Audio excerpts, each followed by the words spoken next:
Okay, we are live. Hey, you guys, welcome in.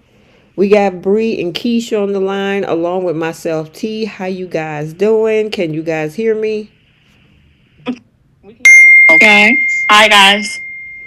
Oh my goodness! You know what? It seems like Young and the Restless came in hot at the beginning, and Bold tried to come in hot at the end.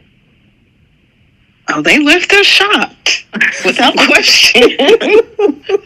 Sure did. Man, that was insane today. But we'll break it all down. So welcome you guys to Soap Corner Talk. Again, I'm T. We got Bree and Keisha on the line.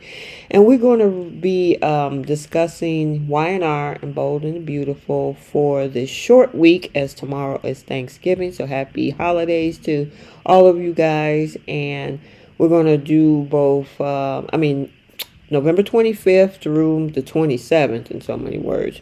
We're going to start off with the Young and the Restless. Then we're going to do the Bold and Beautiful. And then, of course, our segments, Flip the Script, Who's Taking Several Seats, Star of the Week, Pickle of the Week, and Who Won the Simp Olympics. So. We already know the answer to that one. I know, right? All right, so without any further ado, we're going to start with Y&R. Let me do the recap, and then we'll break down the storylines for this short week. All right, for the Young and the Restless for the week of November 25th, Adam reaches out to Sharon and Phyllis threatens to end her friendship with Michael. Kyle makes a difficult admission and Billy has a proposal for Phyllis. And Diane gives Kyle something to be thankful for at Thanksgiving, and Claire's decision pleases the Newmans. All right. I know it was a lot in these 3 days, so where y'all want to start?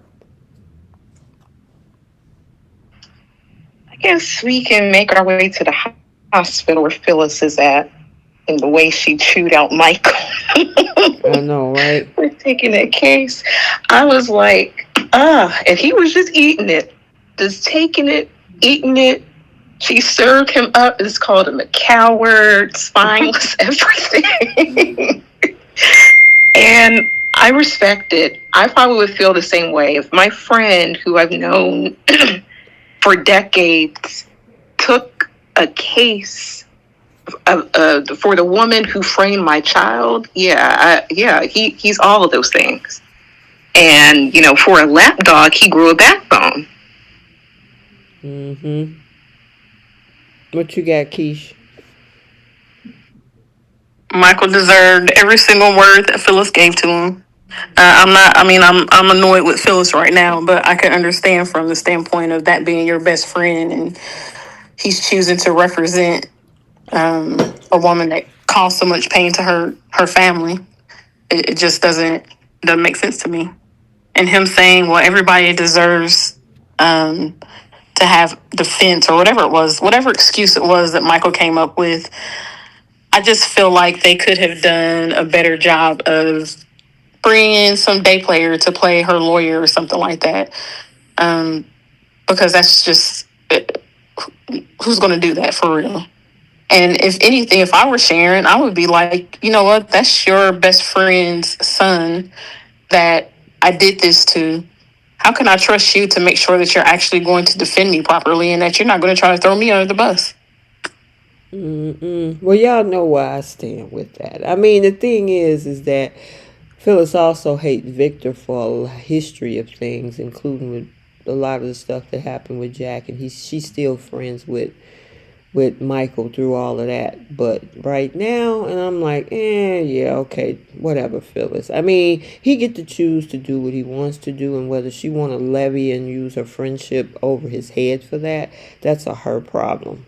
I mean, the thing is that she, and I think I kind of mentioned that on one of my recaps this week with regards to that, is that, I mean, she also tried to frame somebody for her own unaliving, which she faked it, and wanted almost to leave, and especially her daughter. That's the demise of her daughter's marriage, keeping that secret because of trying to put Diane in prison. But at the same time, you can do that, and I mean, Yeah, I don't have anything for Phyllis. She needs to take several Ooh. seats. I don't think we're not defending anything that she has done in the past. We're just talking about the personal relationship there. Yeah, but Michael And does. my best friend representing somebody that hurt me, that you're not even, him and Sharon aren't cool like that. It would be different if he and Sharon were also best friends, but they're not. So my best friend taking a case for a woman that you're not even cool with, you don't really have that kind of relationship with, and defending her against something that she did to my family is, in real life, that would be, I'd be cutting you off. Oh, okay.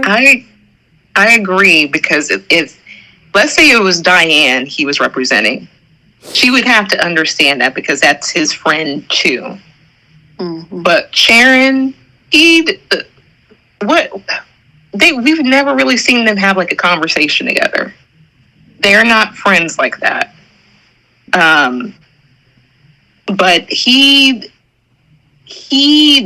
I don't understand like why he is able to kind of stand up for himself and be 10 toes down for defending Sharon, but can't do that towards Victor, and standing up for himself and not being a lapdog to be up underneath Victor.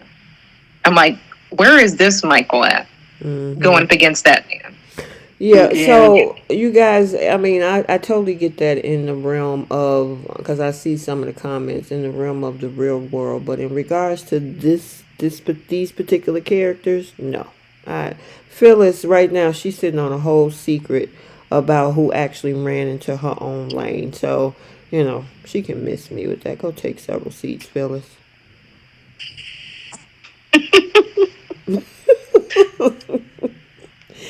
Yeah, so I totally get where you coming from, Keish, and I think there's Jenna in the chat that's talking about that. If that was in real life, yeah, I agree with you on that. Yep, but soap world, nah. Yeah. I think it just hits differently, because that's my best friend, and you defending a woman who hurt my child and my grandchild. Mm-hmm. She went out of her way to frame my child, the boy that he knew, and saw like him growing up, all of this. He's perfectly fine with doing that. For me personally, that she was right to call him a coward and say like, yeah, don't count on this friendship lasting. Until she need him for something. Then. Oh, of course. Yeah, that's why the whole thing with Phyllis and her melodramatics and all the stuff that she do. Yeah. I'm like, yeah, girl, please cut the crap. But then she got a proposal from Billy. Now I'm interested in that. I'm curious to see, because remember we wanted them to work together, and that fell through, right? I'm like, crap. That would have been a good storyline for them to have, where the two of them work together over at Chancellor. But now Billy wants her to team up with him to take down Victor. What do you think she gonna do it? I mean, what else she gonna do? I can see her doing that. I really love the chemistry between these two actors. Mm-hmm. I was very disappointed after the Chancellor thing fell through, but if this is the avenue of bringing these two back together, I'm here for it. Even romantically now, I'm okay with it, because they are. She meshes well with a lot of the actors on set. I think that she's just natural when it comes to that. But they have great comedic timing together. And I don't know, I'm here for whatever Billy and Phyllis are going to cook up. It's not going to end well, but I'm here to watch the process. Yeah. And I didn't like this. I didn't like the fact that he said like, "Oh, I've been meaning to come over. I just been busy." Yeah, you were getting busy with Sally beginning of this week. Yeah, he was. What did y'all think about that? Was that hot? Well, was that this week or last week? That was like Friday leading into Monday. Oh, okay. Yeah, I think we touch on that last Friday on whether it was hot or not. Uh-huh. It was odd. And then they came down, and Adam saw him, and Victor was trying to calm Adam down, like, don't let them get the best of you. They're two losers. They deserve each other. He sent over champagne, and yeah, I'm like, sir, it's over. They did the deed. It's over. Yeah, like, don't. Oh, sorry. Oh no, you're good. You're good. I'm like, just let it be. He made a fool out of himself, in my opinion, when he sent that champagne over there. Yeah, I was like, Adam, why are you doing that? And then he turned around, and I think they sent it right back, didn't he? Yeah, Billy paid the waiter to send it back. Oh, yeah, that's right, he did. Yeah, so that whole thing was crazy, and Victor was trying to tell him, look, don't even get him the time of day. Victor just looked down at the table when Adam ordered that bottle of champagne to send over. He just looked down at the table and shook his head. But the thing is, it shouldn't even matter, because with Adam, he was trying to get with Chelsea. Exactly. That's why this is annoying. I know. Like, you cheated on her, and then you tried to, I guess, convince Chelsea to rekindle your relationship. That didn't work. So now you back to being mad about Billy and Sally possibly being together. Like, you can't have it both ways. Exactly. Yeah, he wants to get him where he can fit in, apparently. He just like a Newman. He can't be without a woman for too long. Yeah, I mean, if you are trying to see what you can do with a relationship with Chelsea, they're only doing you a favor by the two of them being together. You don't have to wonder anymore. Or worry about whether, maybe I shouldn't have broke that up. She moved on. They came downstairs. They were kissing. You know what else happened upstairs. So it's over. Yeah. All that other nonsense that he was doing. That's why Victor was looking at him like he was crazy. I wish that he had just brought up to Adam, like, hey, she was with your brother. She had you guys in a whole paternity issue, and had no problem sleeping with you both back and forth. Like, I wanted him to bring that up as a reminder, because she's not innocent by any means with her actions, while she's forever on her soapbox saying, like, I can't get over this. Yeah. Well, didn't she have a conversation? Was that conversation with Chelsea this week too, or was that last week? Last week. Okay. Before she slept with Billy. Okay, that's right. Yeah. Chelsea's doing too much though. Like, don't try to talk to me like we're friends after what you did. Yeah. Like, you say your way, I say my way. If we see each other in the hallway at work, hi, bye. That's it. Yeah, I'll be cordial. It's one thing if they talk about work or whatever, because I think Sally is filling in for Chelsea, and I can understand that. But all that other stuff is like, why? And then with Sally, I don't know if I could ever forgive you. And I'm like, girl, you have no room to talk, okay? Stop it. None. Absolutely none. She went from one set of brothers to a whole other set of brothers. Like, stop. Right. Exactly. Let's see what else we had this week. What did y'all think about the thing with Amy and Nate? I still think there's some iffy stuff going on there. I'm still bothered by the fact that she came to Nate to basically help fund the search for her son. Right. She was like, I hope you call me with some good news. You don't got no good news.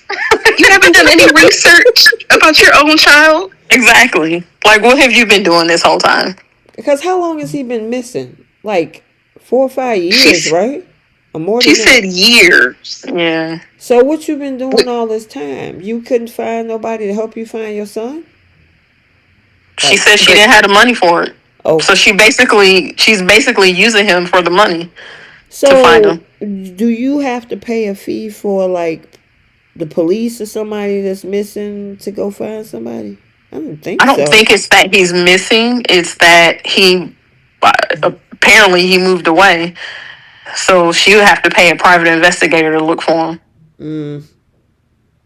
but she got plenty of time to go visit her friends and go to all the hookup spots she went to with their daddy in Genoa City. She had time to talk about this little overpass we used to be over, and we went to the pond. We went to do this. So you did all the sightseeing in Genoa City, but you can't come back with anything regarding your own child. But you expected Nate to come back with some form of results for you. But here's the other thing, because he found out that they were actually brothers through that DNA test that he did with the hair strands, right? That she gave him. How long did you have those hair strands? Remember, she hadn't seen him in years. I assumed that it was maybe a lock of hair from when he was a baby. You know how people save like a lock of hair from their newborn or their kid or something like that and put it in their baby book. Mm-hmm. That's what I was assuming it was from. I don't know if that's like scientifically possible for hair strands that old to be tested, but yeah, I don't know. That I'm like, I mean, I guess you could have hair from that man's almost 40 years old. You gonna have some hair that's been sitting around for 40 years? he still got his baby book. That's the suspicious part to me, because I just don't know. Like, she just had a random piece of hair. She had all of his DNA, everything that she could have gave to the police department. Like, it's one thing to have a private detective, but if she hasn't heard a word or anything in regards to her child, he could have been missing. Something could have happened. I would have alerted the police, especially after some years. Mm-hmm. But can you do that for an adult if you know that they just left because they were pissed, because they were mad at you? Can I call the police and say, hey, I haven't spoken to or seen my sister in a year? Yes. Well, what happened the last time you talked to her? We got in an argument. We were mad at each other. Are the police going to put on a search for a missing person because my sister decided to move away and not talk to me? Well, it's not. She hasn't heard from her own child in years. Just like some people try to look for like family members, like especially if they're elderly or they went off the grid. If you were looking to try to see if there is, especially since she has a major medical condition, she has terminal cancer. Mm-hmm. She said, I'm trying to reach my child. At that point, sweetie, you need to do your own research and see where your child is, because if there's a time limit, he needs to get out there and be with you. Yeah, it's something else, and I don't know if I want to call it nefarious, but something ain't right with this. I mean, you were waiting to come across Nate to use his money to get all this done, and you want him to drop the bombshell that, oh, by the way, I'm your brother, and the man that you remember, I think, what did she say his name was, Jackson, or what was the dad that he thought was his father's name? She mentioned it. Remember Jefferson? No, I don't remember. Yeah, we'll say Jackson because we don't know. Yeah, Jackson. I mean, the thing is that she want him to do the dirty part of this too. That you're gonna break it to a man that you've never known, who don't know you. That number one, I'm your brother. And number two, the man that you thought was your dad, it wasn't. That's that's a double whammy for Nate. That's a lot to unload on him. And then what would she have done if he had said no? Exactly. That's my thing. Like, it's one thing for you to look to Nate and be like, oh, what did you come up with? You need to do the research on your own child. If you're pressed against time in a way, especially medically, and you want to make sure you reach out to your son, you would think, especially since she had the evidence, well, not the evidence, but she had his DNA, his social, his birth certificate, all this information she could easily pass on to the police department. I think there's got to be more to going to the police than I haven't spoken to my son or family or whoever in however many years. I don't think they're just gonna open a missing persons case if there isn't anything. I don't know, because there's a lot of us that don't speak to family for whatever reason. I don't know. It just seems like that wouldn't be enough to go to the police and say search for my child or my parent or whoever. She's the daughter of the guy who used to be the head of police. So she doesn't have any police ties. I mean, she says she has friends in Genoa City, so none of them can help her out or help fund her, but they can bring it. You know what, Bree, the problem, that's why with this hair and all of that, because when he's told her, I don't think I'm the person to do this. Remember he said that like 3-4 weeks ago when they had their last conversation, and then all of a sudden she just happened to have hair and paperwork on her. You know, it's like she's trying to build a emotional connection, and knowing that if he tested that hair and this man is his brother, she was banking on the fact that Nate is going to wonder, ooh, I got a brother out there. Who is he? She wanted to tap into that part of it, where some random person or even just somebody unrelated to the situation that she might know, they don't have a vested interest, I guess. Does that make sense? Yeah. Jane Doe said Nate is rich adjacent and Amy smells money. And Jasmine Williams says, never trust a woman in a bad wig. Amy has a hideous wig. Well, remember, she's supposed to have cancer, right? So, yeah. I think that's why the wig... the wig was ooh. They have some bad wigs on these soaps. They do. Like, they do. Christine was amazing. Wait a minute, Chris, you think Christine wear a wig? Yeah, yes. I remember I sent a screenshot where you literally see the hair piece sitting on top of her hair when she was talking with Danny. I can see if I try to find it, but yeah, they all do. Steffi wears at least 3 or 4 wigs. Yeah, I hated. Go ahead. I hated Sophia's wigs that they used to put her in. Sophia, and then Maya. Remember she had some bad ones. Nicole had some terrible ones. Remember that the lawyer that was dating, I can't remember if she dated Neil or Malcolm, Leslie. Yes. Oh, yeah. Oh, that shake and go. Fresh out the pack. Let me ask y'all a question, because Sandra said Amy looks so fake today with her dizziness. Do you think that she's actually really got cancer? Because, I mean, remember when Nate tried to offer her, let's get second opinion or let's try for treatment. No, I've tried everything. Let's not do it. Do you guys think that she might be faking this illness too? Everything is up in the air with that lady. I don't trust her. I'd be very upset if she's playing on this man's emotions because she refused to be honest with her own child, so she's faking the illness.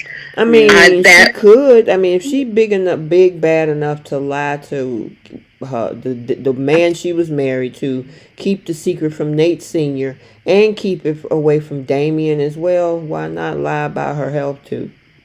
Right. What was the question that led up to her feeling like she was dizzy? Did he ask her a question in regards to her past or something? No, she was going into this whole emotional thing about the history and all, because she was sitting at the table with them, and then she was like, oh, I feel a little dizzy, when she was in the middle of talking about something. So it wasn't like Nate was pressing her for anything. She was just talking. Okay. Yeah. I don't know. It's just a lot. This whole thing, and I want to be sensitive to all this, but it's just weird. Mm-hmm. I'm sorry. I'd be looking for my own child. Mm-hmm. If I'm dealing with something like that, I'm looking for my own child, and I wouldn't be waiting years. But that's just me. Mm-hmm. Yeah, I agree. I don't know. It's just something else. And I mean, we don't have enough because they did give us a couple of episodes of this Amy Nate thing probably at the beginning of November, and then we moved away from it. So we really didn't get a lot into it in this sweeps month. So maybe we'll get more of it, but I don't know about this lady. In my Yeah, opinion. Something is just off. Yeah. Um, what did y'all think about when Adam showed up to help Sharon? That was on Monday or Tuesday, It was but it was Monday. Monday. He Mm-hmm. he got in his feelings about Sally, and he beeline straight to Sharon. I was like, boo.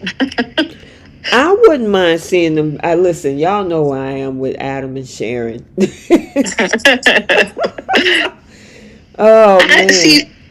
Victor was talking about he's going to find a special woman in his life. I was really keeping my fingers crossed for Audra. Him and Oh Audra. man. I would be open for that one definitely. But if I had a second option, it would be Sharon. He could have bumped into Audra at the GCAC. Girl, But she no, he delivering beelined straight to birthday her. cakes. She came over there with a birthday cake. I'm like, girl, you can't cook either. And he's looking like, I didn't expect you to come over here, and it ain't my birthday either. Wait, I don't understand the whole birthday cake. Why did she bring that birthday cake? Right. Like, you were at the grocery store. You saw there was pies. You could have bought a pie. Why did you get a cake? I felt like she was trying to be different because she said she's not a holiday person. I think they were trying to make her seem like she didn't really know what to do for to bring him for Thanksgiving. So she just picked something random like a birthday cake. So she I'm like, copied. girl, like, she anti everything, anti marriage, anti relationship, anti holidays. What does she like besides the D? Well, remember who else tried to do that same thing? Remember Sally and Adam when they first got together?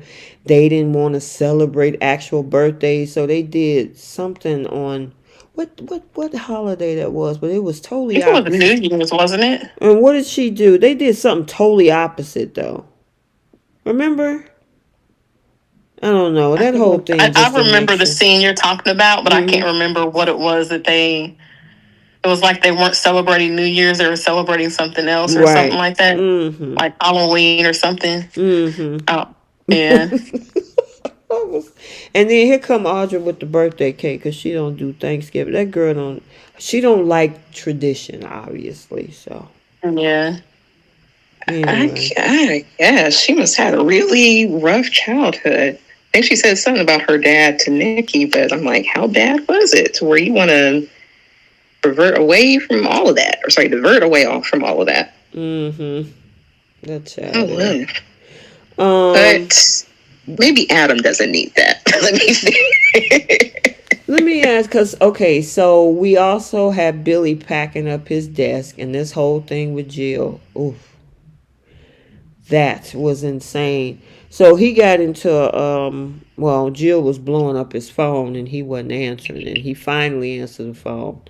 And that man was mad at his mama. He ain't call her mom, he called her Jill. Mm-hmm.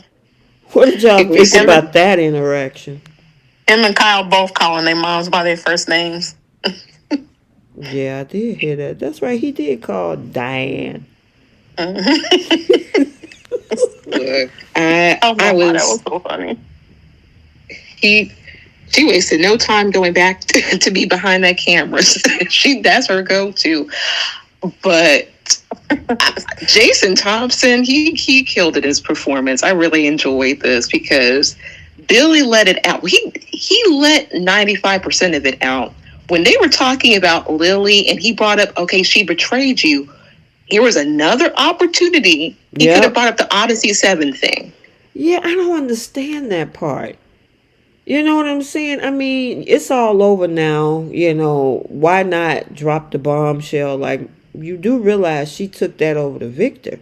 I don't understand why they never put that in the dialogue. They don't want to make Lily look worse than what she already made herself look. Oh my I guess. gosh. Yeah, it was almost like he was caping for Lily for a hot second. I'm like, That girl just screwed you over, man. Yeah.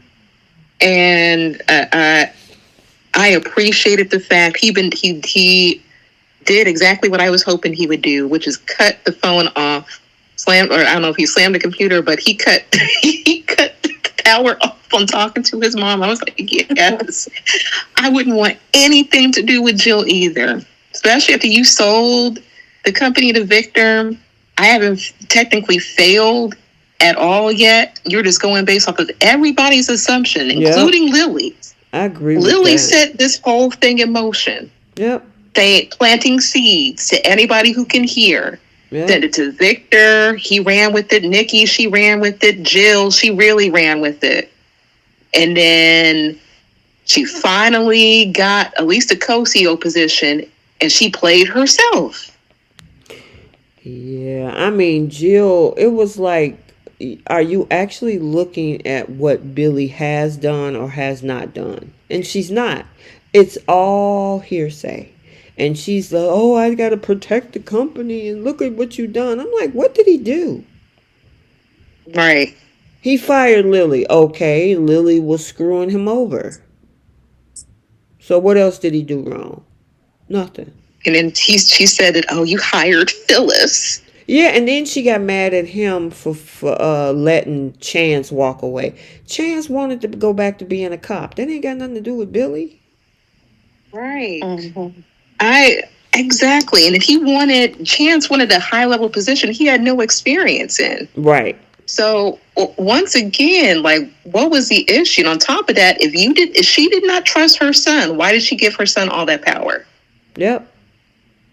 That was her choice. Her choice, her decision. But did you hear what he said when she was like, she pulled the health card? He was like, oh, you're going to pull the health card, huh? I was like, wow.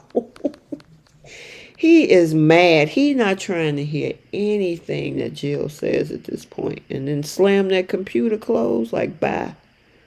Yep. I was so appreciative of that. And the way he called out Nikki when they walked in. Oh, yeah, that was another good scene. Go ahead, Bree.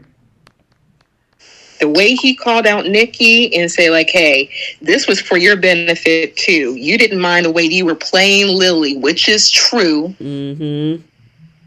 And she was like, I always defended you, Billy. I always looked out for you, Billy. Don't treat me like that. Don't do that. Like, he was like, look, you had no problem going along for the ride as long as it benefited you, which is the truth. Mm-hmm. So get off of your soapbox with that. And then she had to explain the whole thing to Claire, because Billy gave Claire a warning. Look at what you walking into. And I mean, okay, so once she found out all this stuff about using Lily and all of this, Claire is looking at them with a side eye. I'm wondering if she's connecting the dots on what Jordan used to tell her as she was growing up about the Newman family. Because some of that stuff that Jordan told her had to be true. Yeah. But she has no place to judge anybody, personally speaking. This is just the Newman way. Whatever they want, they gonna go to great lengths to try to get it. And she's seen the great lengths her grandfather would go to. It's just, I think maybe she was more surprised by Nikki actions. And I feel like Nikki was also being a little bit disingenuous, saying that, oh, we lost the great respect for the person we appreciated. Like, they did not appreciate Lily like that. Right. Nikki went on her own tangent to try to gaslight Lily, presenting a whole letter from Catherine from 10-something years ago that she could have presented around that same time. But she used it for when it was going to benefit her. And she keeps bringing up this connection to Catherine and like, oh, she appreciated you. She loved you. She adored you. Nikki, she's no different from Victor. So I think that was probably surprising to Claire. So if she was like going back to think about what Jordan has always said about the Newmans, especially particularly Nikki, I wonder if that's triggering something for her. Yeah. What do y'all think about the whole thing when, and I know there's other parts of this Thanksgiving episode over at the Newman Ranch, but when Victoria and Cole wasn't too excited about Claire even working with Nikki? My question is, sorry, they weren't excited. What position is this girl getting? I have no idea. I don't know. Is she gonna be like lead or her assistant, or I don't know. I have no idea. What were you about to say, Keish? Oh crap! I forgot. I'm sorry. No, you're fine. I just have a horrible. I'm one of those people that if I don't get something out, sometimes it just falls right out of my head. Right. Yeah. Oh crap! I think, what was I gonna say? You talking about Nikki? Oh, yeah. Weren't they? I thought Victoria before had talked about Claire working with the family, or with what is that woman's name? Nikki. Mm-hmm. Didn't they talk about that before? They Victoria? Did. Yeah. Mm-hmm. Claire, it was when they were at GCAC, and Victoria broke down what was going on with Billy, and because she was wondering what the position was that Nikki was talking about, and Victoria had to break down how Victor was trying to acquire Chancellor, and the ways they were trying to do that was going to undermine Billy. So she already gave Claire a heads up of what she's walking into. So I think that she was really surprised that she actually, like, even after hearing that, she was surprised that Claire was actually going to take Nikki up on that offer. Did Victoria seem worried about it then too? Oh yeah. She didn't want her daughter in that crosshairs. For some reason, I thought at one point, I thought Victoria thought that it would be a good idea for her to work there. Maybe I know exactly. Because you know what, Keish, I remember her being excited about Claire working for it, and then all of a sudden the dialogue changed where they're now worried about it. I don't understand. That's the part I was confused on too. You guys in this comment section.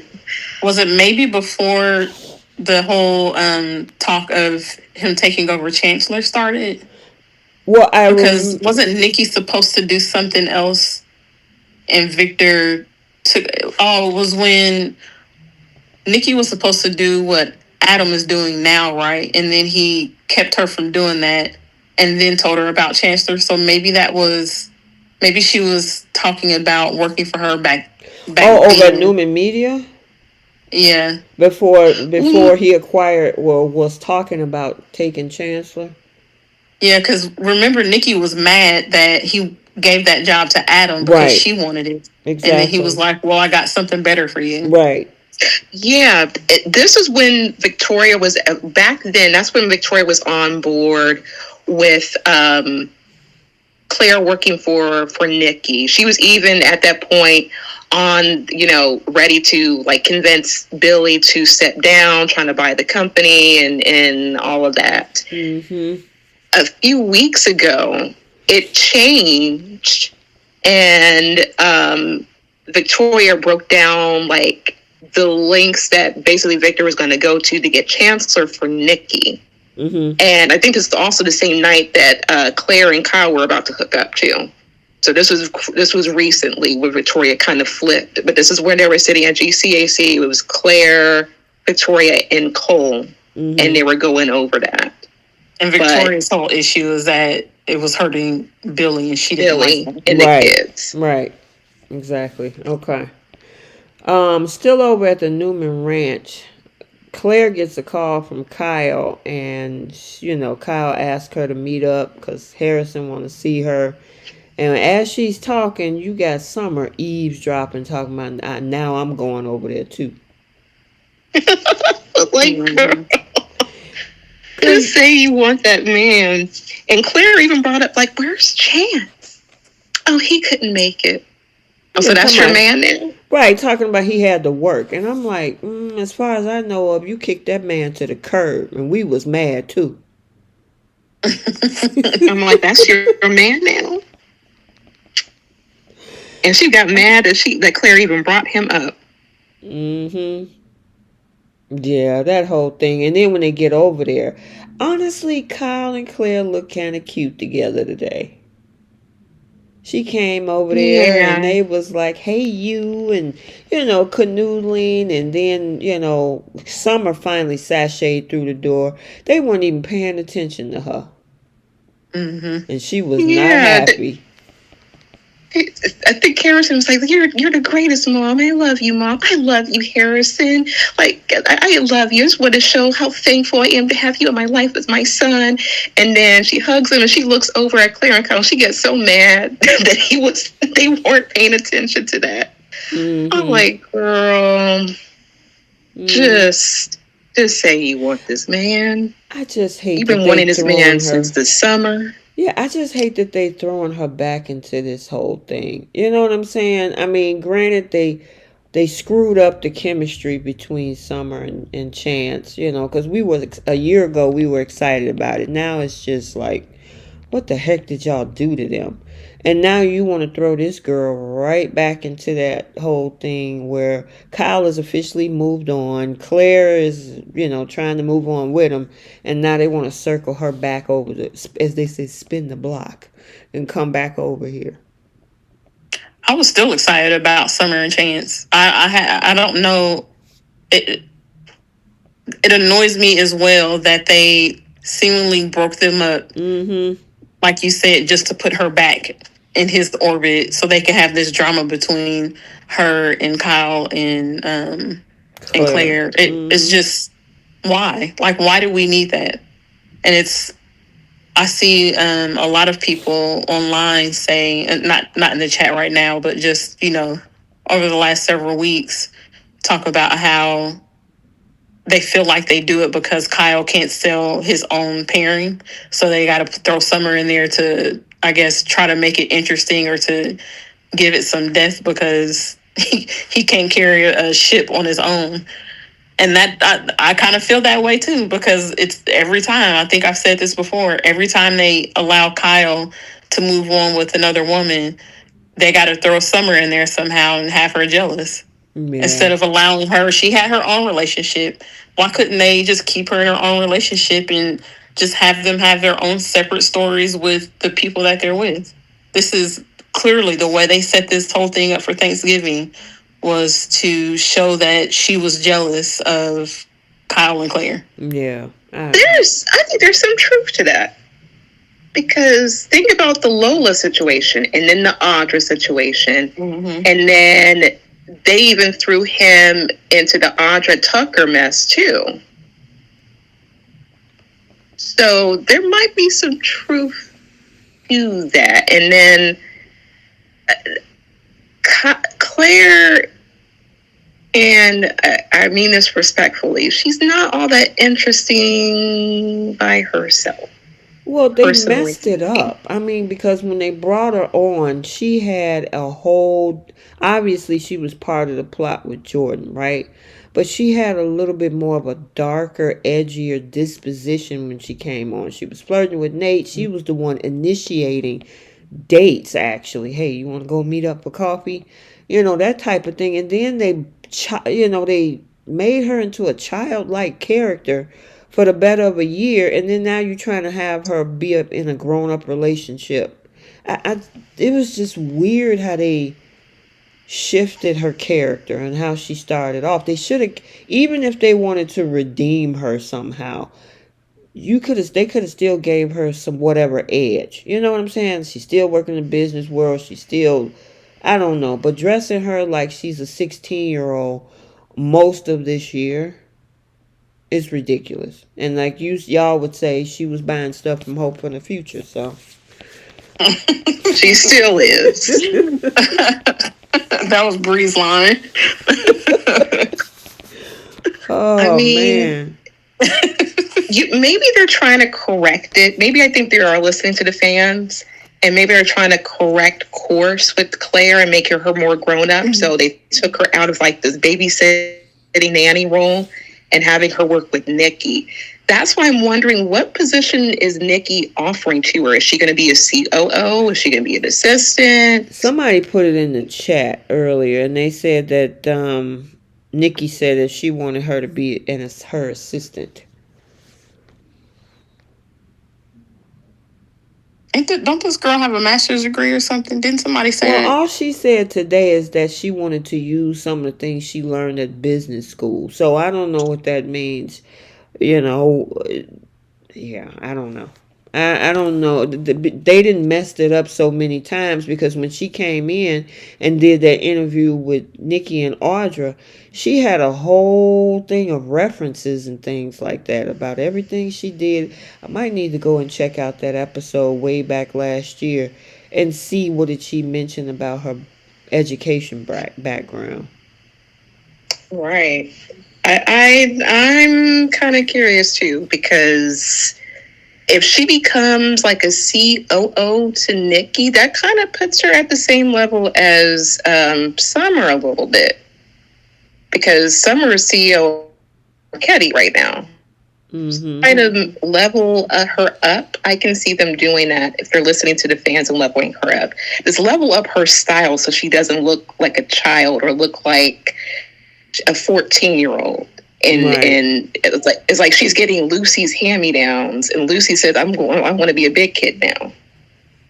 Yeah, I don't I know. feel like making her COO is too much too soon. It's kind of like how I feel about Kyle, how they've allowed him to be CEO too soon. Like they never make them work their way up, and they're too young, in my opinion, to be holding those positions already. Because how many other companies, positions, ways are they going to grow Kyle professionally when he's already achieved CEO?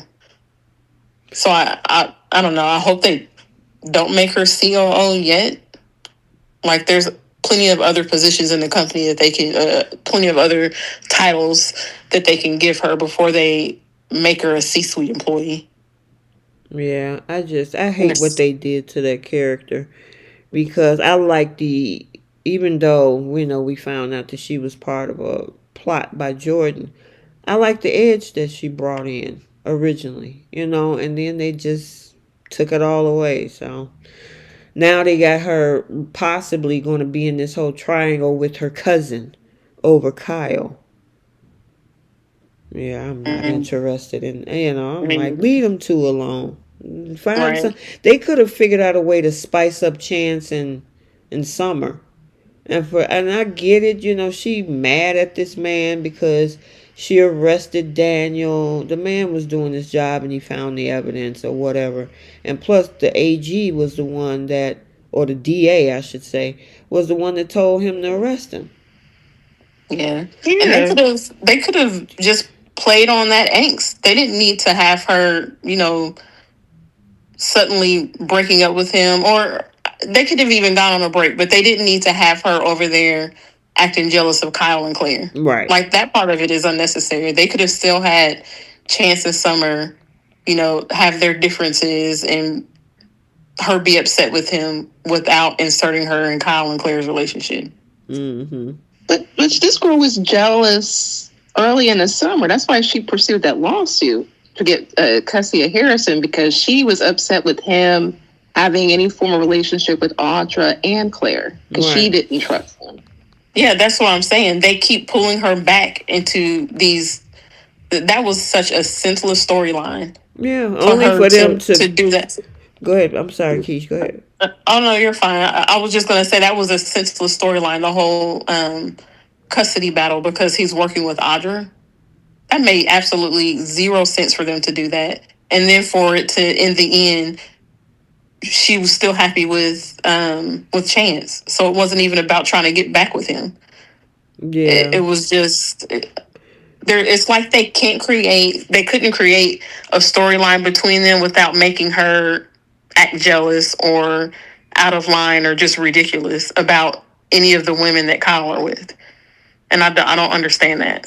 Yeah, that don't make sense to me. And they went through all of that through some crazy loophole in there to say, "Oh, I adopted Harrison over in Europe," and it's like, where did that come from? And then now they cool. When you find out that Audra is screwing Nate, okay, we can hash out the custody agreement. I'm like, why did y'all write that? Right. Yeah.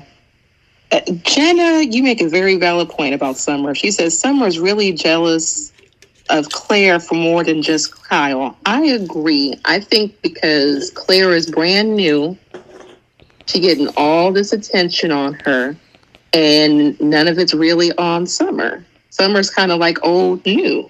Mm-hmm. So I think that's affecting that girl too. She's no different from Hope, to be honest. But I agree with that, Jenna. It's more than just Kyle.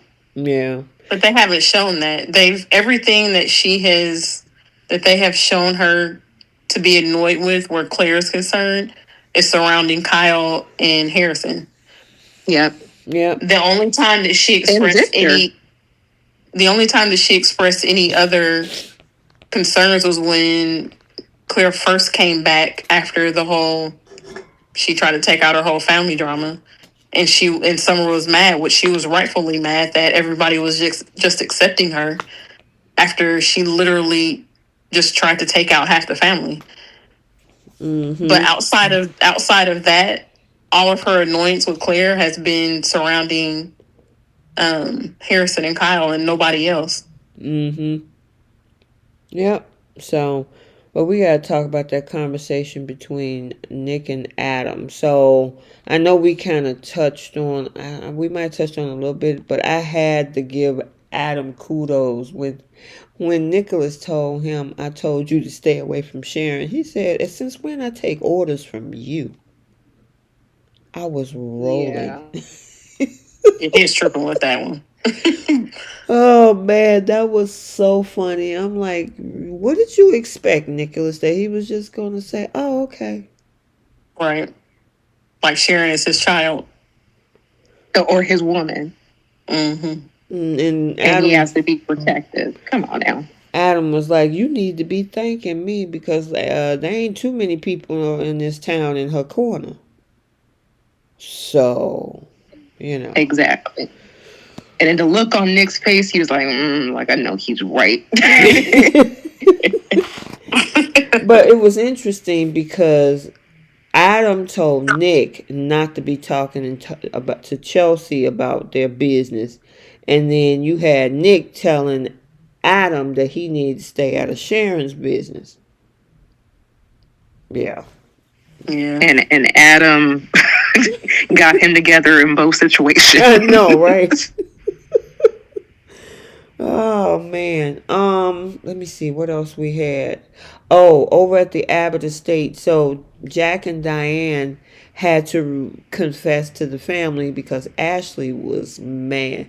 She was happy, hoping that Diane wasn't coming back. And when Diane came, "You want me to throw her out?" And he's like, "Oh, no.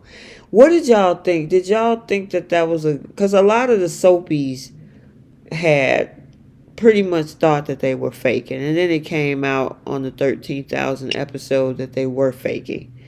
And now with it all coming out, do you think it was worth the storyline? No, not with how it ended. No. Yeah. Mm-mm.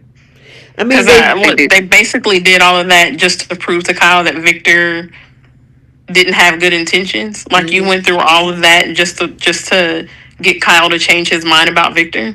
And he still was acting like a brat. Right. And rewarded him with a job position. Right. Because up until Diane dropped that bombshell, he was acting a whole fool at that table. Yeah. A whole fool. And they went through all this great lengths just to get Glissade to hand to him. Right. Yeah. She basically did today what she could have done however many months ago this all started, when they first offered her the position. And she was kind of iffy about taking it because she didn't want to step on Kyle's toes. And Kyle was like, no, go ahead. And then 2 weeks later, Kyle was mad about it. And then she was like, well, do you want me to quit? Do you want the position? I'll quit if that's what you want me to do. And then she didn't quit. I don't It's think. like Go ahead. you should. Oh, sorry. I just it was just I guess a full circle moment because she could have done this Long four time months ago. ago. Yeah. I don't think. I mean, we saw Jack take whatever form of accountability. We even saw Diane break down and do it. And I know probably Jenna is still thinking that Diane is up to something. But Kyle, to me, has not owned up to any of his part in this. I mean, he did mention that, yeah, Mom, I tried to undermine you at work and stuff, but you took a whole formula from your parents' company and gave it to Victor. Are you Right. going to own up to that? But Nope. they gave He him sure as a isn't. co-CEO. Yeah, he's basically turned himself into the victim in this whole thing. Yep. Just like Nicole Uland said, Kyle is acting like a big baby. He whined and Hmm. cried through this whole thing, not taking accountability for all of the stuff that he's done. The only time we got to hear him say something is in yesterday's episode when he admitted to undermining his mom. But the rest of this stuff, he didn't own any of it. He was around there being rude. He was talking crazy to people. I mean, then you go and work for the enemy. You steal from your family to give it to the enemy, and y'all decide y'all want to give this man this boy a company. I mean, Yeah. the co-CEO position. Yeah, Jenna has it correct. She said this storyline was a flop. She was disappointed they were faking it. And then she said she feels Diane and Jack are low energy, and I was hoping it was real. She's bored with it. I have Yeah. surprisingly grown to actually like Diane and Jack together. I mean, I like them as a couple. I think they're cute, especially. Jack ain't had nobody in a while. I think Phyllis, they toyed around with each other a couple years ago, but that went nowhere. But what they should have done, since they found out that Glissade is a shell company, give that to Kyle and let him build it from within. Now you got to put in some work instead of Right. giving him a co-CEO position. Yep. Yep. I highly agree with that. You want Glissade? Okay, here you go. Since this is your punishment, Victor gutted it. Now, you know what? You got a shell of a company. Go out there and make something out of it. Yeah. Yeah.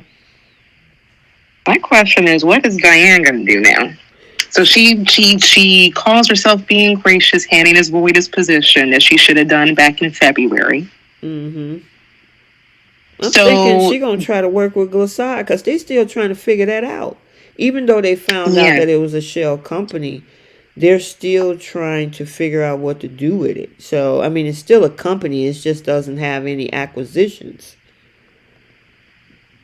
The question is, does she even have the experience to really start a company from the bottom like that and build it up? Not in my opinion, because I mean the position that she got alongside her husband, that was just because they were married, not because she actually have talent and qualified for. Exactly. And Nobody on this show is. No.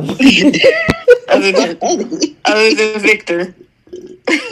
Other than Victor, Victoria, and Nicholas. And even Adam. Yeah, and Adam. No, not Nicholas. Nicholas is a temp.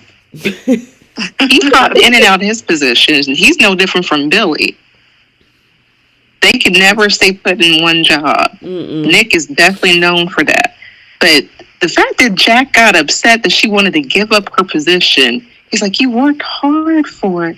You're qualified. Like, when? When was she qualified? What I don't understand, and Jenna just threw this in the chat, why not give Billy this co-CEO position? Because Billy, remember last week he came asking, him for a job. There's another position that's sitting out there, COO. So, I mean, obviously, if he wanted to keep Kyle, which to to me, I don't think he should have that position as CEO. But Billy needs something. He's on the unemployment line. I would assume maybe Billy would have took the COO. Doesn't he? Didn't he? Was that him or Kyle that thought that the COO position was beneath him because they had already been Both of a them said CEO? that. Both of them. But if but Jack is making a point that he doesn't feel that Kyle has learned his lesson. Okay, then give him a lower level position and have that boy work his way up and help your brother out, who has at least more experience than Kyle, and he's hurting for a job right now. So if you want to see Kyle prove himself, offer him that position. Don't just hand him a position. Offer it to him. If he wants to take it, great. If not, then he'll find his own way. But they could have gave that position, Diane's position, to Billy. And here's the thing. It left us with a cliffhanger. We don't know whether Kyle is going to even accept the position. I don't think he will. I think he's going to feel like it's a pity, basically a pity offer or something like that, just to get him not to be mad at them anymore. Yeah, I have an idea. He's a brat. There's no pleasing that boy. I have an idea. Do you think,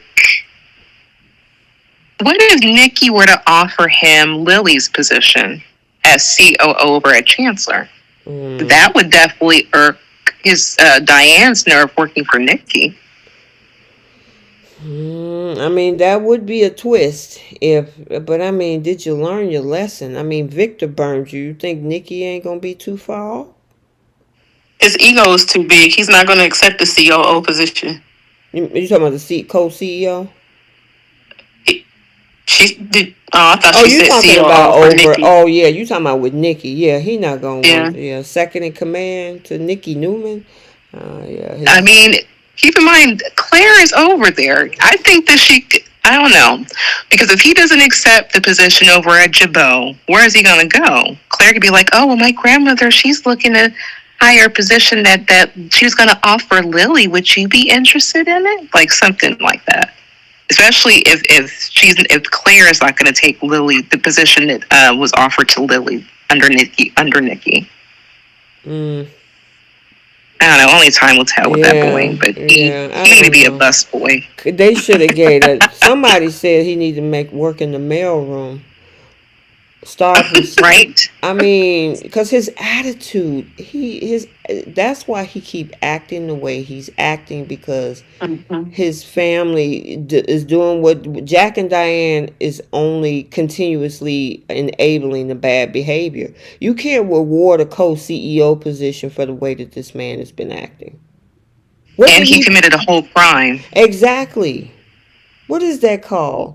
And when you steal proprietary, that's not espionage. What is it called? I forgot it's a term. No. What Lily did was corporate espionage. Right. What he did, I don't know. This is a Trish question. Yeah, I know. Yeah, well, the thing is, he done a lot of bad things. Only for and his attitude suck. Only to get to that Thanksgiving dinner table and y'all throw him a bone to be co-CEO. And then instead of saying, oh my God, thank you, I'm so sorry, he looking at them like, what? So, like, who said that? Was that you, Keish, or was it you, Bree, that said he probably not going to take it? The co-CEO or COO? CEO, because it left us with a cliffhanger today. Oh, right. I was thinking that he probably wouldn't, but who knows? I don't think that he would. Like, I'd be surprised if he did, but he's acting like he's still acting out even at Thanksgiving. Like, I don't know if I can, break bread with you guys and be cordial during this Thanksgiving. I'm like, sir, you want to act and he was acting immature next to Harrison at the table. Exactly. And Ashley wasn't helping because she was like, "Yeah, and your son is gonna, he gonna feel bad." I'm like, Ashley, you ain't been around to see what this man been doing. Right. Exactly. I'm like, stay in your place, please. Worry about trying to get your head on straight and everything, and get settled in and whatnot. Kyle needs some lessons. Yeah. Him going to jail would have been a lesson. I mean, yeah, if they had to press charges, then he'd be talking about, I couldn't believe my own family threw me in jail. Right. Dude, you and Hope belong together. Thank you. This is a missed opportunity. Cross those two over. They are perfect together. He's in the Victim Olympics. Yeah. So, did we cover everything for YNR? I think we did these 3 days. Yeah. Phyllis is starting to remember. Yeah, we did kind of talk about that. Yeah, because she was swearing up and down that Sharon was the one that ran off the road, and she remembered those text messages. Mm-hmm. And then also there was the other piece we didn't talk about, the conversation between Faith, Mariah, and Nick at Society. Faith remembered that she couldn't have texted because her phone was missing. Yeah. Mm-hmm.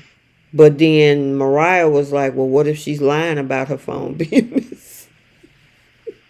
And I'm wondering if that's going to come into play, especially since we saw in the previews that Nick's calling Chance to try to help out with that situation. That cell phone's going to come into play. I wonder if there's like a GPS track.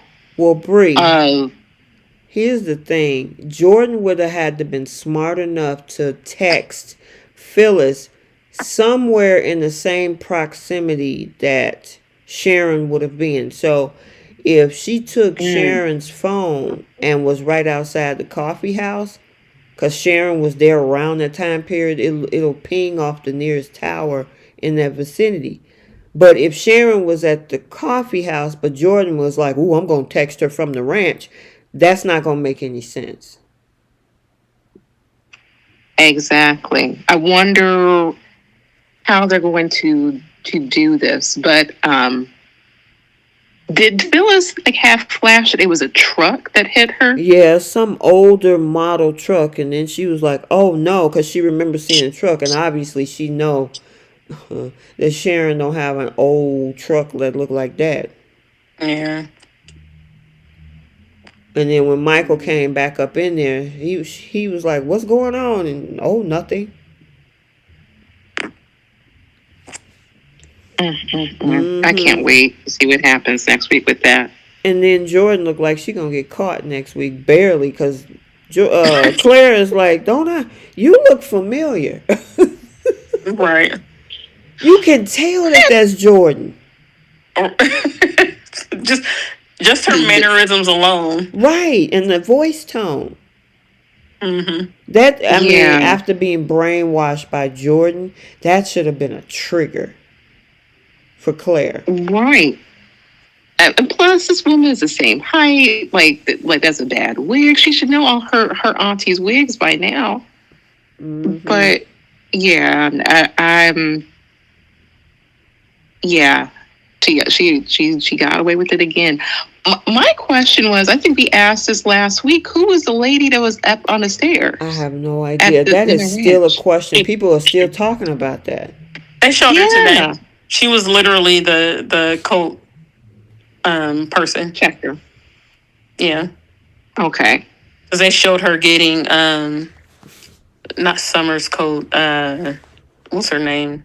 Claire. When Claire was leaving to go see Harrison, they show her getting Claire's coat out of the coat room or closet or whatever you want to call that. Do you think that's kind of suspicious though? Because when do we ever really see a lot of the help? I thought it was. I didn't think it was weird. Like, okay. I think that woman is doing something. I just thought they was doing too much in general. Like, do we really need a coat check person at the family Thanksgiving dinner? Listen, with like 10 do people. like most folks do. Go put your coat over there on the bed. Right. You would have thought they had some big giant gathering like the day of the wedding. I know, man. It was It's like what, literally 10 10 people in people, there. right? Oh man. Okay, did we? Because I know everybody is itching to get the bowl. Um, did we cover everything for Y&R? I'm trying Oh, to we're think. good. Yeah. You're good. Okay, cool.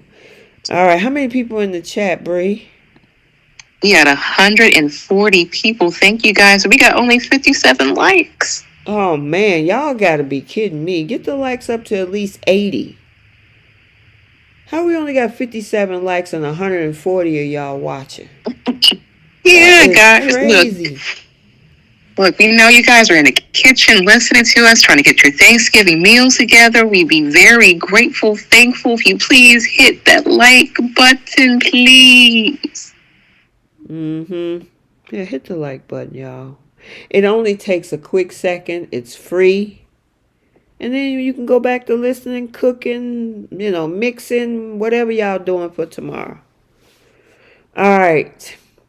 Make sure, again, you hit the like button. Make sure you subscribe to the channel. Follow on the other platforms, IG, TikTok, Facebook, X, Threads. We also have a blog where the spoilers usually are posted. So make sure you also follow us on those other platforms. All right. Yeah, let's jump into this because this is one heck of a week as we are finally at the end of the sweeps month. But for the bold and the beautiful, for the week of the 25th, a very shocked Ridge realizes the extent of Carter's betrayal, and Elektra remains unaware of Remy's agenda. Elektra shocks Ivy, and Ridge calls in Justin Barber to crush Carter's coup. And as Hope flips out over Brooke's betrayal, Ridge has a heated confrontation with Carter and gives him an ultimatum. Let's start with the whole Remy situation and get them out the way. What y'all think about this as it's kind of moving forward? Because Bree, I know you originally thought it had something to do with pictures involved, but it's actually a little bit of a different twist because it's deep fakes. Yeah, I knew it's something. I knew with the Gen Z crowd, it was going to do something with some pictures. He said, like she's scared, she's embarrassed, and I'm like, okay, what did you do, girl? Did you take some inappropriate photographs? But yeah, the deep fake thing is a real issue that's going on. Mm-hmm. People copy and pasting images. That's not okay. That right there, I felt for her because, I mean, that could mess with that girl's self-esteem. It was to the point where that girl left her hometown to go to another part of the country. So I feel for her. That is absolutely disgusting behavior. With that being said, she said she didn't want anybody to know about it. But she's worried that it was going to affect her image. Why haven't the police been notified about this? Yeah. And why is Ivy now being caught up to speed as far as what's going on? Like, does her family even know? So they can be on a lookout, because there's a lot of stuff, especially on the technical side, that's very advanced, where they can even pull up the IP address as to where those pictures came from. I mean, that's just me. Yep, unless he had his IP. That's Girl, true. But this whole thing, and I'm assuming what Bold is trying to do is do an awareness campaign, because that's what this looks like.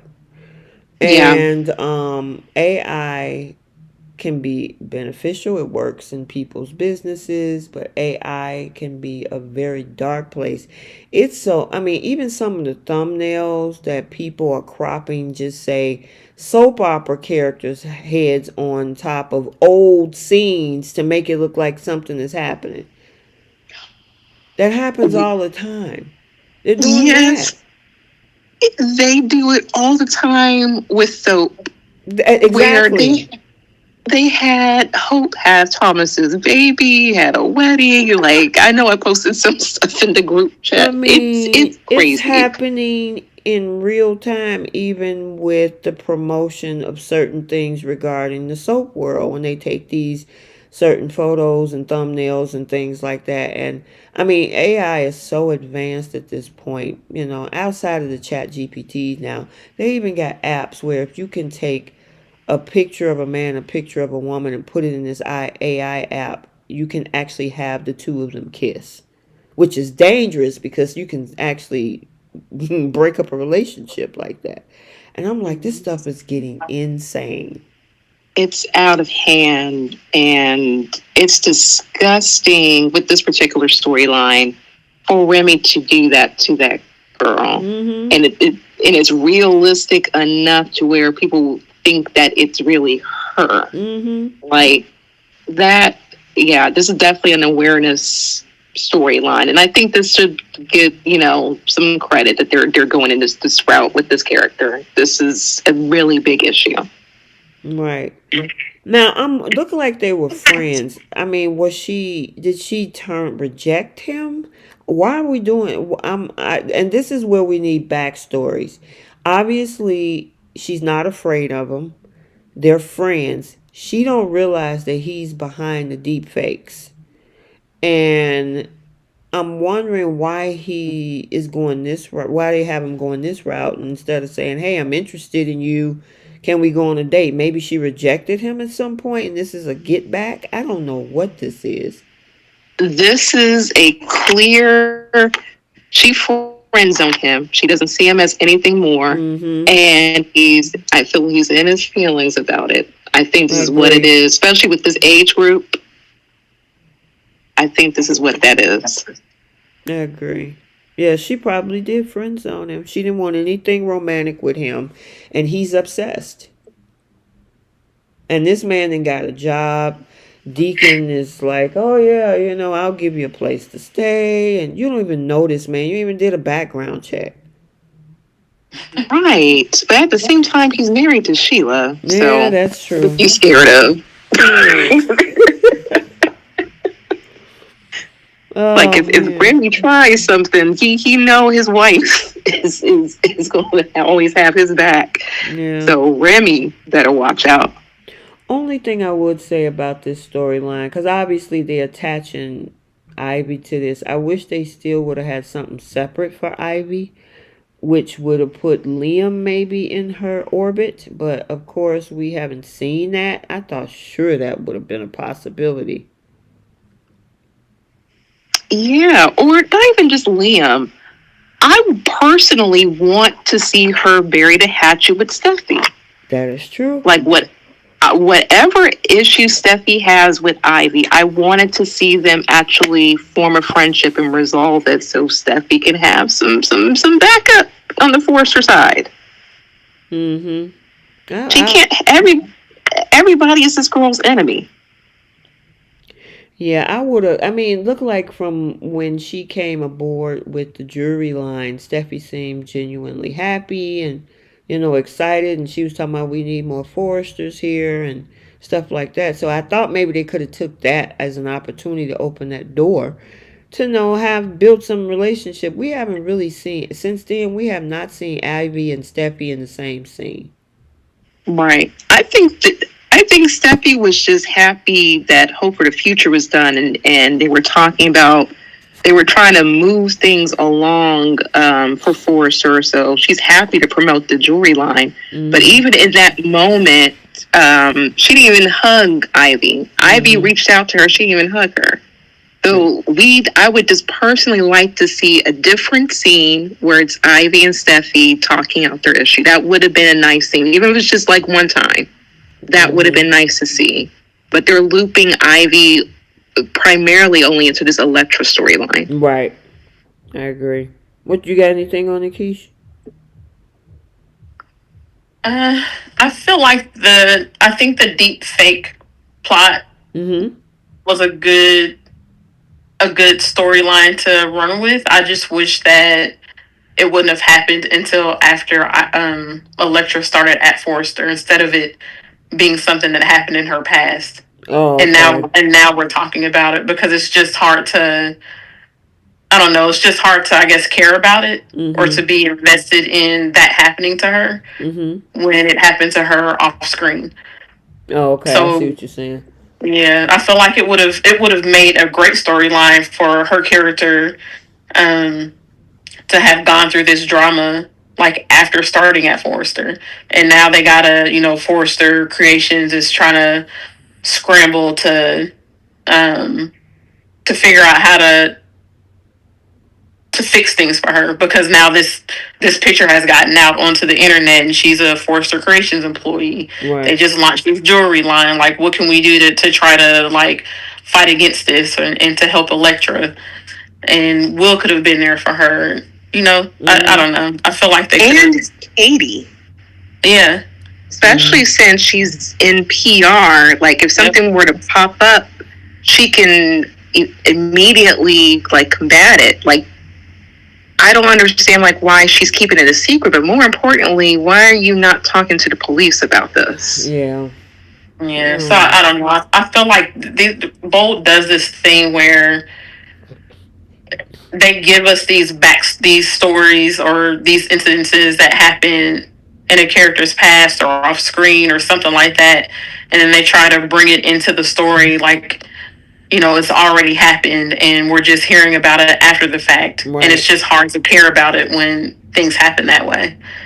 And Yep. I guess I don't understand the reason why they just didn't do it now instead of saying it happened before. And I'm guessing maybe he's going to try and do it to her again because she's going to reject him or because he's going to be jealous of her and Will or something like that.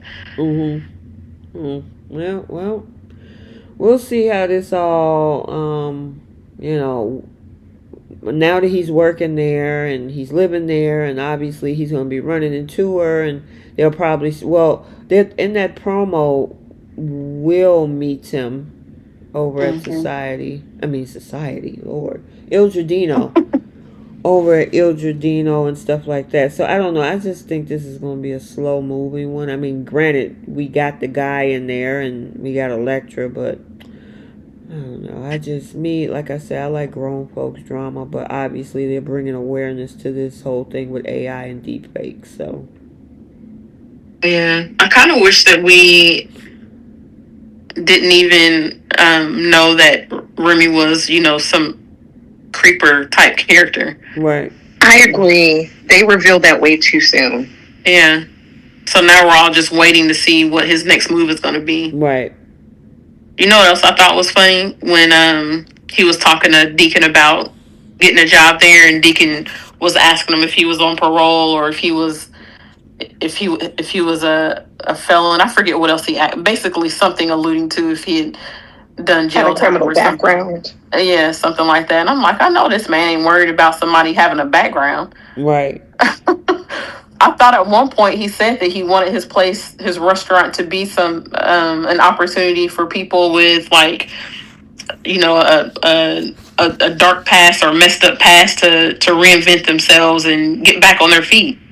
And now Like a did second he say that? chance. Yeah, am I Mm-hmm. tripping or did he say that before? He said that a while back, didn't he? Yeah, about giving people second chances since he Right. had a second chance Yep. and has, been able to have the success that he has. He did say that. But the nerve of this man saying, like, do you have a criminal background? Excuse you, sir. Right. And Talk you about got your a criminal whole background. criminal. Your wife got a rap sheet longer than 30 years. You have the Michael Myers at daytime, and you're talking about people with a criminal background. You stop that. Right. Exactly. All right, let's move it forward. So Brooke decided that once she overheard what was going on over at that cabin about that coup, she decided to go run and tell Ridge. Now, a lot of us were shocked. That was Monday's episode. Until we saw on Tuesday's episode, she tried to justify it by saying it's all Steffi's fault. Mm-hmm. Like, Reg, like, this wouldn't have happened if Steffi didn't just assume and make these accusations against my daughter. As you can see, she was with Carter. She was trying to get dressed for Carter. So they had to stoop this low because of Steffi. Girl. And I love that Reg got her together. Like, no, they didn't have to do this. They chose to. I mean, and Ridge is not asking the right questions. How long have you Well, he asked how long you knew about the coup, but there was several conversations not only between Steffi and wait a minute, Steffi and Hope. There was conversations between Finn and Brooke, and there was conversations between Ridge and Brooke asking who was she dressing up for, and Right. Brooke never said anything. And now at the 11th hour, you want to drop dime to say, "Oh yeah, by the way, Carter and Hope are in a relationship." Mm. And it's just the the idea that they feel like Steffi and Finn and anybody else for that matter should just take her word for it that she wasn't doing, she wasn't trying to come on to Finn. Yeah, Like, why do you expect them to believe you? And how can you exactly. be mad that they don't? Right. That's my thing with Brooke. And then the way she just like easily just told Reg the truth. Like, okay, so Carter and Hope, they're together. That was the one she was trying to wear lingerie for. And he didn't, he was like, oh, okay. Exactly. He He just was shrugged, like, he "Oh, shrugged, okay." he shrugged his shoulders. He was like, okay, and And I mean, even it was Steffi nothing. said few weeks back, couple weeks back, "I don't care who Mm-hmm. Hope is with, as long as she's not messing with my husband." Mm-hmm. Exactly. Brooke could have been and done this, especially the day that Hope was fired.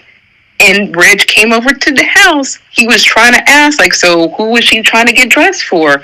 Brooke just is this quiet. Like, you could have said this to Reg. The way she rushed over as soon as she eavesdropped on that conversation, she could have like been more than willing and open to her destiny and let him know what was going on between Hope and Carter. Mm-hmm. Yep. But she was Simple as like, that. but the thing is, she just overlooked the other parts, like, hey, being honest about what was going on in that design room, because the way that she put it was like, well, after everything that Steffi, tried to do, they felt they had no choice. You had other choices. I'm like, Several other choices. And then when blaming Steffi didn't work on Red, she went right back to blaming it's Carter's fault. Carter did this. You're supposed to be your friend. Maybe you shouldn't trust him. But my daughter, she went along with this. She's wrapped up in this. But this is Carter's doing. Your daughter was going to reap the benefits. okay, hold on, I gotta address this. They were saying that they didn't have to tell Steffi anything because it didn't matter. Anytime you bring personal business into the office, it becomes office business. Now, it'd be different if they were doing something at home. If I bring personal business into my corporate office and I get caught, they have every right to question why I was doing what I was doing in their business. Yep. I'm just And, saying. and they're right. Hope didn't have to say anything, and she didn't, and she got fired for it because Steffi assumed or believed that she was trying to make advances at her husband because she had done so before. So that's on Hope. If I Hope agree with wanted that. to take that stance of I don't have to tell you anything, okay, well, I believe that you were trying to come on to my husband, and because I believe that, and you were doing this in the workplace at that, then you're fired because I told you what was going to happen if you didn't stay away from him. Yeah, I've been seeing that comment across Soap social media that she didn't have to tell her anything because it's not her any of her business. Well, you made it Forrester business by doing what you did in the Forrester business. Mm-hmm. All this happened when she was right at Carter's house, and oh, we need to keep this a secret. We don't need nobody to know. But you in a public office in the design room where it's like Grand Central Station. Zende Right. comes through there. Ivy was just sitting in there. Both Ivy and Electra was just sitting in there this week. Everybody Will. comes in there. Will comes in there. You in a Yeah. you in a room that everybody frequent on Forrester company property. So now your personal business have become company business. And her personal business could have saved her job. All she had to do was say, like, okay, it wasn't for Finn. I've been seeing Carter. And then that's it. I don't think Steffi would have cared, to be honest. No. She's like, any other man besides, that's not my husband. That looped Carter into that any other man. She could have said that and kept her job, but no, she chose to be quiet, which is her choice. And same way it was Steffi's choice to fire her. Right. And people thinking that Steffi firing her over the Finn stuff is making business personal. I don't know anywhere you could work where you could throw yourself at your boss's husband, force a kiss on him, and not expect to be fired. Oh God, tell me about it. Like, That's like being at a Christmas party. We coming up on holiday parties next month. Most companies, you at a Christmas party and you go and kiss your boss's husband. That ain't gonna fly. and I don't remember anybody squawking about Steffi being fired when she kissed Bill, like when Katie fired her. So I don't see anything wrong with what Steffi did. My thing is, it's all about just speaking the truth, and they made a big deal about keeping this secret over having a whole takeover. They said that they did not want to tell Ridge and Steffi about their relationship because they were going to look at Carter in a certain light. So how do you think they see Carter now after pulling this coup? Right. Right. I agree with that. And then she said, like, I don't want them to place judgment on my relationship. I don't want them to talk bad about me. Like, girl, it's not going to change anything. She specifically said, as long as it was not my man, she did not care. Hope made a decision to basically lose her job. Right. Her employment. Her clothing line was one thing, but her employment there was another. She could have kept her job there, even if she was demoted to doing something else. Because Steffi still had the right to get rid of Hope for the future. She did. Mm-hmm. And I think down the line, it wouldn't have lasted. But Hope could have still been an employee there. She could have started another fashion line, which I felt would have been necessary for her. But no, she made a choice and a decision to keep that to herself. Because she didn't want the opinions about her new man that she loved after less than a month. Okay, so therefore you lost your job. Yep. Absolutely. Hold on, I have to just plug up my thing here because I don't want to lose a charge. Thank you, busy lady over there. But What you say? Yeah. So you were a busy lady over there. Girl, I looked down and I realized I'm like, my charger isn't plugged up for my computer, and I looked at my battery and I had that 20%. All right, I'm okay. So, the other thing is, and I remember last week Carter was like, he's not an employee. Yeah, you are.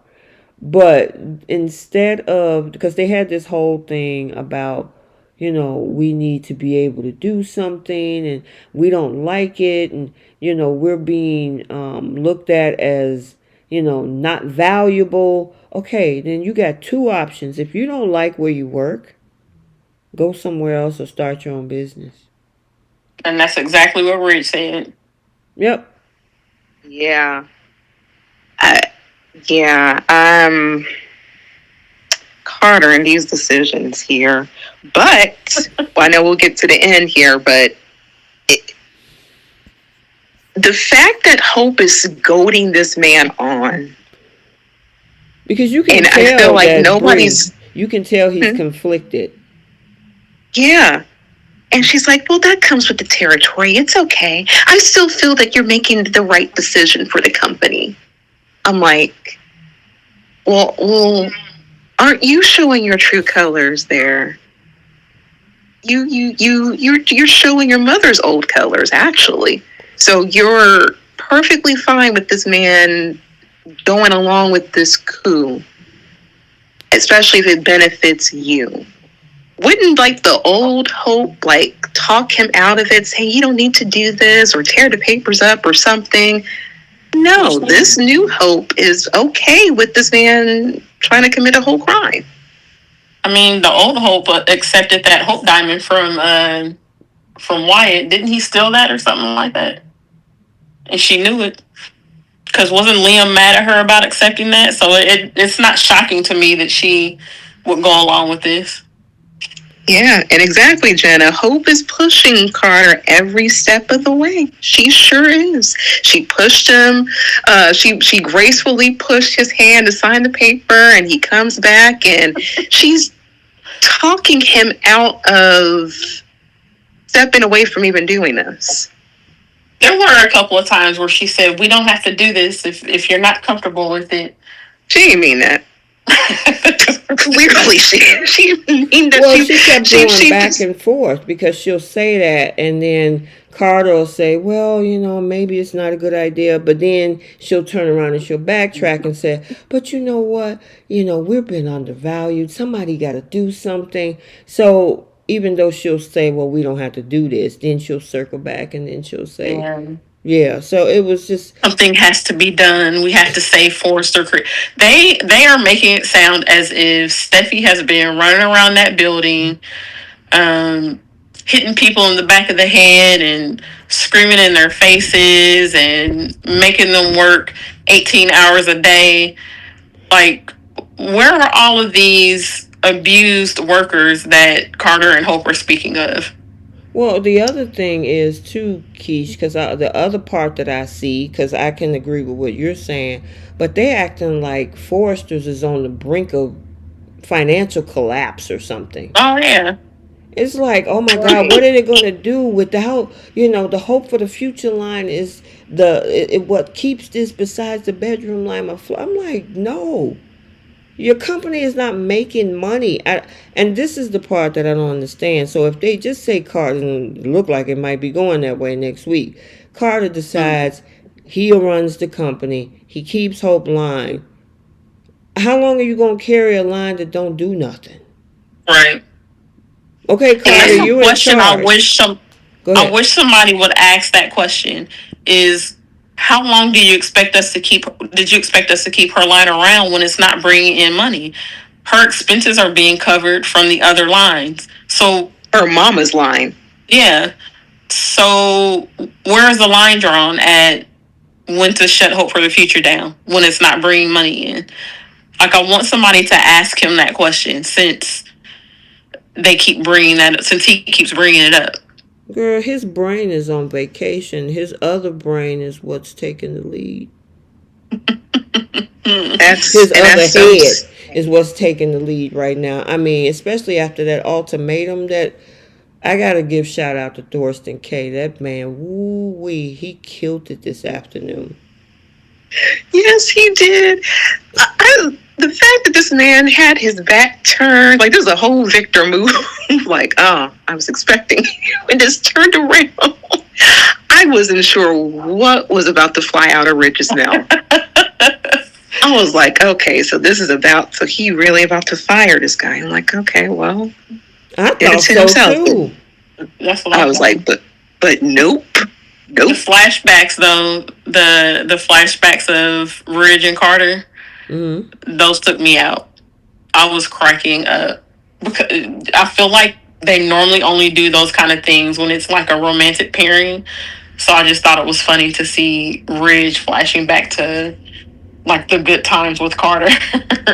Girl, and through that This whole conversation of Ridge saying how much you betrayed me and you're my brother and how could you do this to me, Carter still had a snarling look on his face. And I'm like, is Hmm. any of that touching your soul? The Carter that we know, he would be breaking down right now.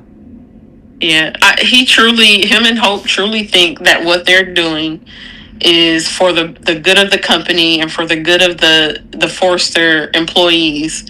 Like they seriously think they have no choice but to take over this company to save it from ruin. Apparently, they've talked themselves into this. What did y'all think about Carter telling no Carter, Ridge telling Carter about how this is, I mean, he threw, I said he threw Hope under the bus, but Keish, you said she right where she at. She earned the spot that she's in. No one threw her anywhere. I at the bottom of Ridge's mean, shoe, apparently. right, Ridge was like going in on Hope. I'm wondering what Brooke would have, how she would have thought, what she would have thought if she heard Ridge saying everything he was saying about Hope. She should have stuck around the office and ease. Mhm. That's a conversation she had eavesdrop on, because this man, I feel like Ridge really vented about his feelings about Hope. First of all, the fact that Ridge says, like, I don't even care what you did with these papers. Like, he put that to the side. I'm like, what? That was the So worst. you That was gave the this man a second whole, worst mistake he made. Most. like, you get Go ahead. a life raft. Yeah, but the part that he says, you know, he Hope is using you just like she used Thomas, just like she used Liam. Now I don't agree with the Liam part. I don't Me either. either. Me either. Maybe he meant to say Wyatt. That would have made more sense. She and Liam kept waffling back, and that was Waffle Boy got to keep his title. Yeah. But I mean, he told Carter, "Look, I'm gonna give you this lifeline. All you got to do is kick Hope to the curb." And what did he say that for? The look on his face is like, "Oh no, I'm not gonna lose that box. Are you kidding me?" Oh my god. I don't know. I don't know what it is about these Logan women, but whatever Hope has, but like, you would think Carter would come to his senses, especially since he was like already on the fence about doing it. Like, you would have thought, like, you know what, thank you, Ridge. You're right. I screwed up. Thank you for giving me this opportunity again. But he just looked mad. Mm-hmm. Mm-hmm. I'm like, Because sir. the man is entitled. He has become entitled. The type of rage and anger he has about this whole situation, Carter, it's as if he is owed something from Ridge, and he feels like he is entitled to take over this company, all because they've, like Ridge said, Steffi was mean to your little girlfriend. And he said, you're going to lose your job and lose our friendship over that. He called her a He that. said that. Oh my god, my eyes was glued to the screen. I'm like, wait a minute, is that Ridge? I did not recognize who this Ridge is. I'm like, wow, you're defending your daughter. You calling out Hope on her mess. You talked about how messy she was and she was toxic. Now, I do agree because there's some folks that I don't know, but I honestly do believe that Hope is using Carter. I really do. And people, they be like, well, what if they have their little romance? He's just off kilter. The reason that I think that is because Hope never truly was originally interested in Carter in the first place. She latched on to his attention because she didn't have any other option. I mean, that original, and I brought this up before, and I wish I could find it was back in September. But when he came upstairs the day that they were filming the bedroom line, and Zende was taking pictures of Brooke or whatever, or getting ready to do the video. It was the music. It was thing with right. Cleo. And he came upstairs, and before he walked in that door, Hope was fantasizing about Finn. So it wasn't like this whole thing that there was some build up when she realized that, oh, the COO of the company is interested in me. Oh, well, maybe I can hang my hat on that. And by the way, we got to keep this a secret, which keep her in control. Mm-hmm. Yeah, she loved keeping everything a secret. But the way Ridge says, like, as soon as a man falls in love with her, I think Jenny said Carter falls in love every 5 minutes. The way that she puts her hooks in a man, and then these men crumble. I was like, wow. Why didn't you realize this about Brooke? if you see this about Hope, why didn't you see this about Logan? Yeah, it's the fact of the matter is that it just looked like he is just so far gone. He didn't lost all sense and sensibility. This is somebody who had a very educated mind and everything, and it's just gone. Just gone. I mean, he's making decisions through, again, the wrong head. And you would have thought, especially since after he left the cabin, he would have had a little PNC. Yes. Some sort of a clarity. Yeah.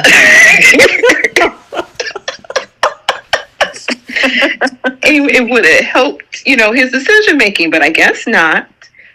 And she said PNC, and she don't mean the bank either. So no. Trivia night. PNC. So you would have thought he would have had some sort of clarity after being with Hope that, okay, Ridge made some very valid points, because it's not like not Claire. Carter wasn't oblivious to the stuff that Hope was doing. He witnessed all the relationship issues, the toxic stuff that she went with Thomas and with the other men that she was involved with. And also he knew about the Finn situation too. Clearly, this girl's not a good headspace for him to want to put his cape on and try to save her from. And on top of that, he ran the numbers for Hope for the future. He knew it was failing. He was actually surprised that Steph even wanted to save it. Right. He was on board with it going away. Yep. To be fair, everybody knew about the Finn situation and nobody seemed to care. They were all dismissive of what she did, other than, of course, Steffy and Finn. Right. And they kept calling, especially her mom, kept calling it a mistake. You don't just mistakenly land your lips on somebody. Right. She knew she saw Steffi step outside that door, and she bounced herself over in that corner and kissed that man. Yeah. And then Brooke knew from the get-go what Hope's intentions were. And almost every other episode, she was trying to talk her daughter out of being like her. Girl, has she been knowing about about this whole Finn thing and how Hope felt about it all the way back since the end of April? Even go back before that, she knew about Hope's feelings in regards to Thomas. Like, Brooke has known all of her daughter's issues. Brooke is the diary book. and Brooke can't say anything. She's a whole diary book that she keeps locked up and said, hey, don't say anything, Mom, but I'm feeling this, and this sort of way. If only Brooke knew about like her daughter's intention, especially to try to go after Steffi's husband and try to knock Steffi down a peg, and what happened in the dressing room, maybe she might have a different feeling towards her daughter. She wouldn't. But, well, let's talk about that, because as much as she tried to justify, and I mean, Ridge did call her out on that, by the time Brooke got to that cabin to drop that bombshell on Hope, that, yeah, I heard what you did, and I heard what you guys were planning to do, and I went and told Ridge. I think Brooke was expecting her to say, I'm sorry, and Hope was like, what you do that for? And the look on Brooke's face was like, I can't believe Was she actually doing this? I think Brooke looked utterly shocked that her daughter's actually willing to go through this. Because she really thinks Hope was just wrapped up into this and she's going along with it. She really feels that Carter was driving this whole operation. No, your daughter is also encouraging this man, blowing this man's head up, and wants to reap the benefits of all of this as well. Yeah. And people keep forgetting that. And the only reason, because Hope was saying, Mom, you should have came to me first. What? So you can talk her into being quiet about everything else? When you tell somebody to keep a secret, especially something like this, you want to control the narrative. And she wanted to control Carter. Look, we got to keep this a secret. Mom, you can't say nothing. We got to keep this a secret. She want to be, and now that she can't control it, now she like, oh my God, what am I going to do? Well, you got caught. Well, but the problem is, and see, this is where Ridge, sometimes this is the difference between Ridge and Victor Newman. Carter would have been done last week. Done. All that yelling and fussing and yelling at Steffy and yelling at him, and they just stood there and took that. Ain't no way Victor would have stood for that. This man not only trusted a signature that was in the wrong place, then you turn around and give him another lifeline. So you gave him another opening to come and stab you once again, which looked like it's going to happen next week. Yeah. And I mean, he brought Justin in there, but if I was him, I mean, I would think that they would take the new papers, file them before Carter could find. They had them papers sitting on that desk while they was over on the fireplace screwing. They showed a camera from the angle of them over by the fireplace with the paperwork in front of the camera. And this is the same paperwork that Ridge says, oh, forget it, I don't care about the papers. So why did you have Justin, why did you call Justin for? That's if you don't care about it. That's not smart. Vic, that's why as much as people hate Victor Newman, right? Victor Newman is always 10 steps ahead because he knows how to protect himself. Now, he don't know Jordan and Ian is coming for him, but in most cases, he knows how to stay steps ahead, which is why everybody can't stand him because he outsmart people. Ridge is being too nice. There's no way from everything because people in the chat last week were saying, ain't no way I could go in there and talk to my boss like the way Carter did last week. No way. It's funny though that people say that between Carter and Ridge, but anytime Hope has ever done that with Steffi, it's like it's excused because I don't know, I guess because Steffi doesn't back down from her, or because Steffi is so blunt and direct with her, and she doesn't coddle her. But when Carter does it to Ridge, it seems to be an issue with some people, and it is an issue for sure. But I never see Brooke called out like that, and I never see Hope called out like that. Okay, Redknack said he's going to he's heading to Australia mid-December, so he'll get to see all the bonus scenes. Oh, nice. Because, that's another thing, too, about Bold. The bonus scenes actually help tie in the story even more, as you highlighted, T, last week. Because I'm curious to know what the bonus scenes are, especially with this Ridge and Carter scene. Yeah, I want to see if there was more. Yeah, if we're missing anything. I agree. Yeah, and I have a question I wanted to read to Deetha Lee says, she hopes Carter and Hope take the company, and I hope she treats Steffi exactly the way she treated her and acts dumb like she doesn't know what she's doing. How has Steffi treated Hope? That's my question, because she kept on a fashion line that was failing. For 3 quarters. And yes, 4, if we keep it real. She to be very honest, she's been more focused on herself than not her line. She was focused on losing Thomas and wanted to blame Steffy wanted to blame anybody who shooed Thomas away, even though it was her own doing. And then she wanted to try to pursue Finn and get even on Steffy. She failed her own clothing line. And not only that, it's been years of this girl doing that. Every time, her fashion line is failing, she needs Thomas to save it. Well, Thomas didn't want to try to save it this time. That's why it failed several quarters. So I'm not understanding what Steffi has done. That's just me personally asking that question. What has Steffi done to Hope? Yeah, I have that same question. The thing is, if Carter and Hope take over the company, I mean, granted, he might know the financials and things like that, but Carter, who's going to design for you? Yeah. Hope can't design. Carter, you can't design. Who you going to try to get Zende? And Zende, remember, he's designing for Hope for the future, and it hasn't been working. Nobody has been working since Thomas left. And what do you do? Just going to spend money all over the place? Because that's what he wanted. But he want to spend all this money to bring in all this stuff, and then you keep on a line that's not making money. Mm-hmm.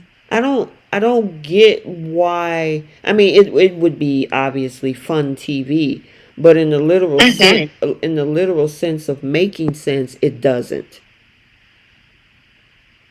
Yeah. Yeah. Unless Zende decides, he wants to back up Hope, which that would be, I mean, he'll take any opportunity to be lead designer, I guess. But Ridge and Eric, they would not, and Steffi, they would easily just quickly walk away. So, are you really going to rely on running the company with Hope? With the way Zende has acted through this storyline, I would believe that he would stay there and design. But like T was saying, his designs have not been successful for Hope for the Future thus far. Right, and Ridge is designing for the bedroom line, right? Mm-hmm. So if you get rid of Ridge and Steffi, who's going to design for Couture? Who's going to design for a bed? What are we going to do? He want to overthrow the whole company. So are you going to keep Eric around? I'm sure they would probably ask him, because Eric has always been a Hope supporter. So they would probably be shocked if Eric didn't stay there and design. But he's not even designing right now. I thought he was designing for Couture. Is he not? He's not doing anything at all? Eric? Oh. No, not since after his health thing last year. He's been recovering. He been under Donna's care. He hasn't even touched the pen and paper to sketch anything. He just makes decisions. He's just the tiebreaker of decisions, basically. Which is why they brought Brooke online to the executive team to help out with other things. So, I mean, you get rid of Ridge and Steffi, you get rid of your designer. What's the plan? Yeah. You got to have a business plan. You just can't be money happy and say, ooh, I'm going to buy a company and we're going to keep your line and we're just going to ride into the sunset with this company and make it a success. No, you got to have a plan. Yeah. I don't think Carter really thought this through. And then what position is Hope going to get? Is she going to be co-CEO? Is she, what is this girl's skill sets? Because she was literally handed a clothing line, went right out of high school. This is all she knows. What is this girl's skill sets? A clothing line that she contributed no ideas to. Yep, exactly. That entire concept was created by Katie, including the name. Yeah, and Thomas was the vision later down the road. The only reason her line was success because Thomas was the designer and had the vision. Nobody else is picking up Thomas's vision, which is why it has sucked since March. And even Steffi somebody had posted a clip online, I think that was last week, of Steffi coming up with the idea to make to give the environmental message for Hope for the Future. That was Steffi's idea. Which, that actually could have worked. But my issue with Hope for the Future is, if she is a creative director, that's her line. She cannot, I guess not, talk about her vision to where the designers can put that idea together and it actually, becomes a success outside of Thomas. So the designers can't get her vision, and 1 minute it's working, next minute it's failing. And she's been doing this since fresh out of high school. It would have benefited this girl to just let that line go and start something completely new that focuses on her as a woman now and how she can relate to her audience now.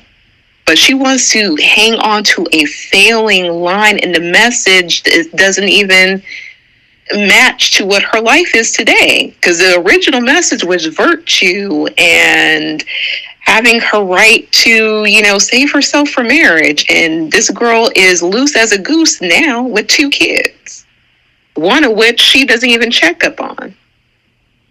Well, that's probably the issue right there, Brie, is that she doesn't have any ideas. She literally had no ideas for her own line. They came from everyone else. So creating something new would require her to actually have an idea of what to create. Mm-hmm. And it would have kept her employed. She would have to have an idea, though. That's the problem. She would have to come up with fresh, new ideas, and she can't do it. She couldn't even come up with ideas for her current clothing line. Or what could have benefited her, actually. Because I think Brooke had talked about, like, hey, she can't be the face of Brooke's bedroom for so long. Hope could have been an employee, still there, and would have been the face of Brooke's bedroom or something. Like, could have passed the torch, especially since she's passing the torch the other ways, and we see a lot of Brooke's old actions through Hope now. But she could have stayed employed. Yep, that would have been about all she could do, was just move on over to another line that was already developed and created. Here's my and it was successful. I mean, she was already cheerleading her mom and taking orders and everything when Brooke's bedroom came back, and was throwing it in Steffi's face like, you see how successful and reliable my mom's line is? She was boosting up her mother's line and not her own. Mm-hmm. That I remember. Okay, so I got a question. My thing is, and see, this is where we probably need a Trish question on the line, but these folks still got shares in this company. So you signing an you being the manager of the LLC, and just say you go ahead and file it, which means you make the day-to-day decisions, but they're still shareholders. How does that work?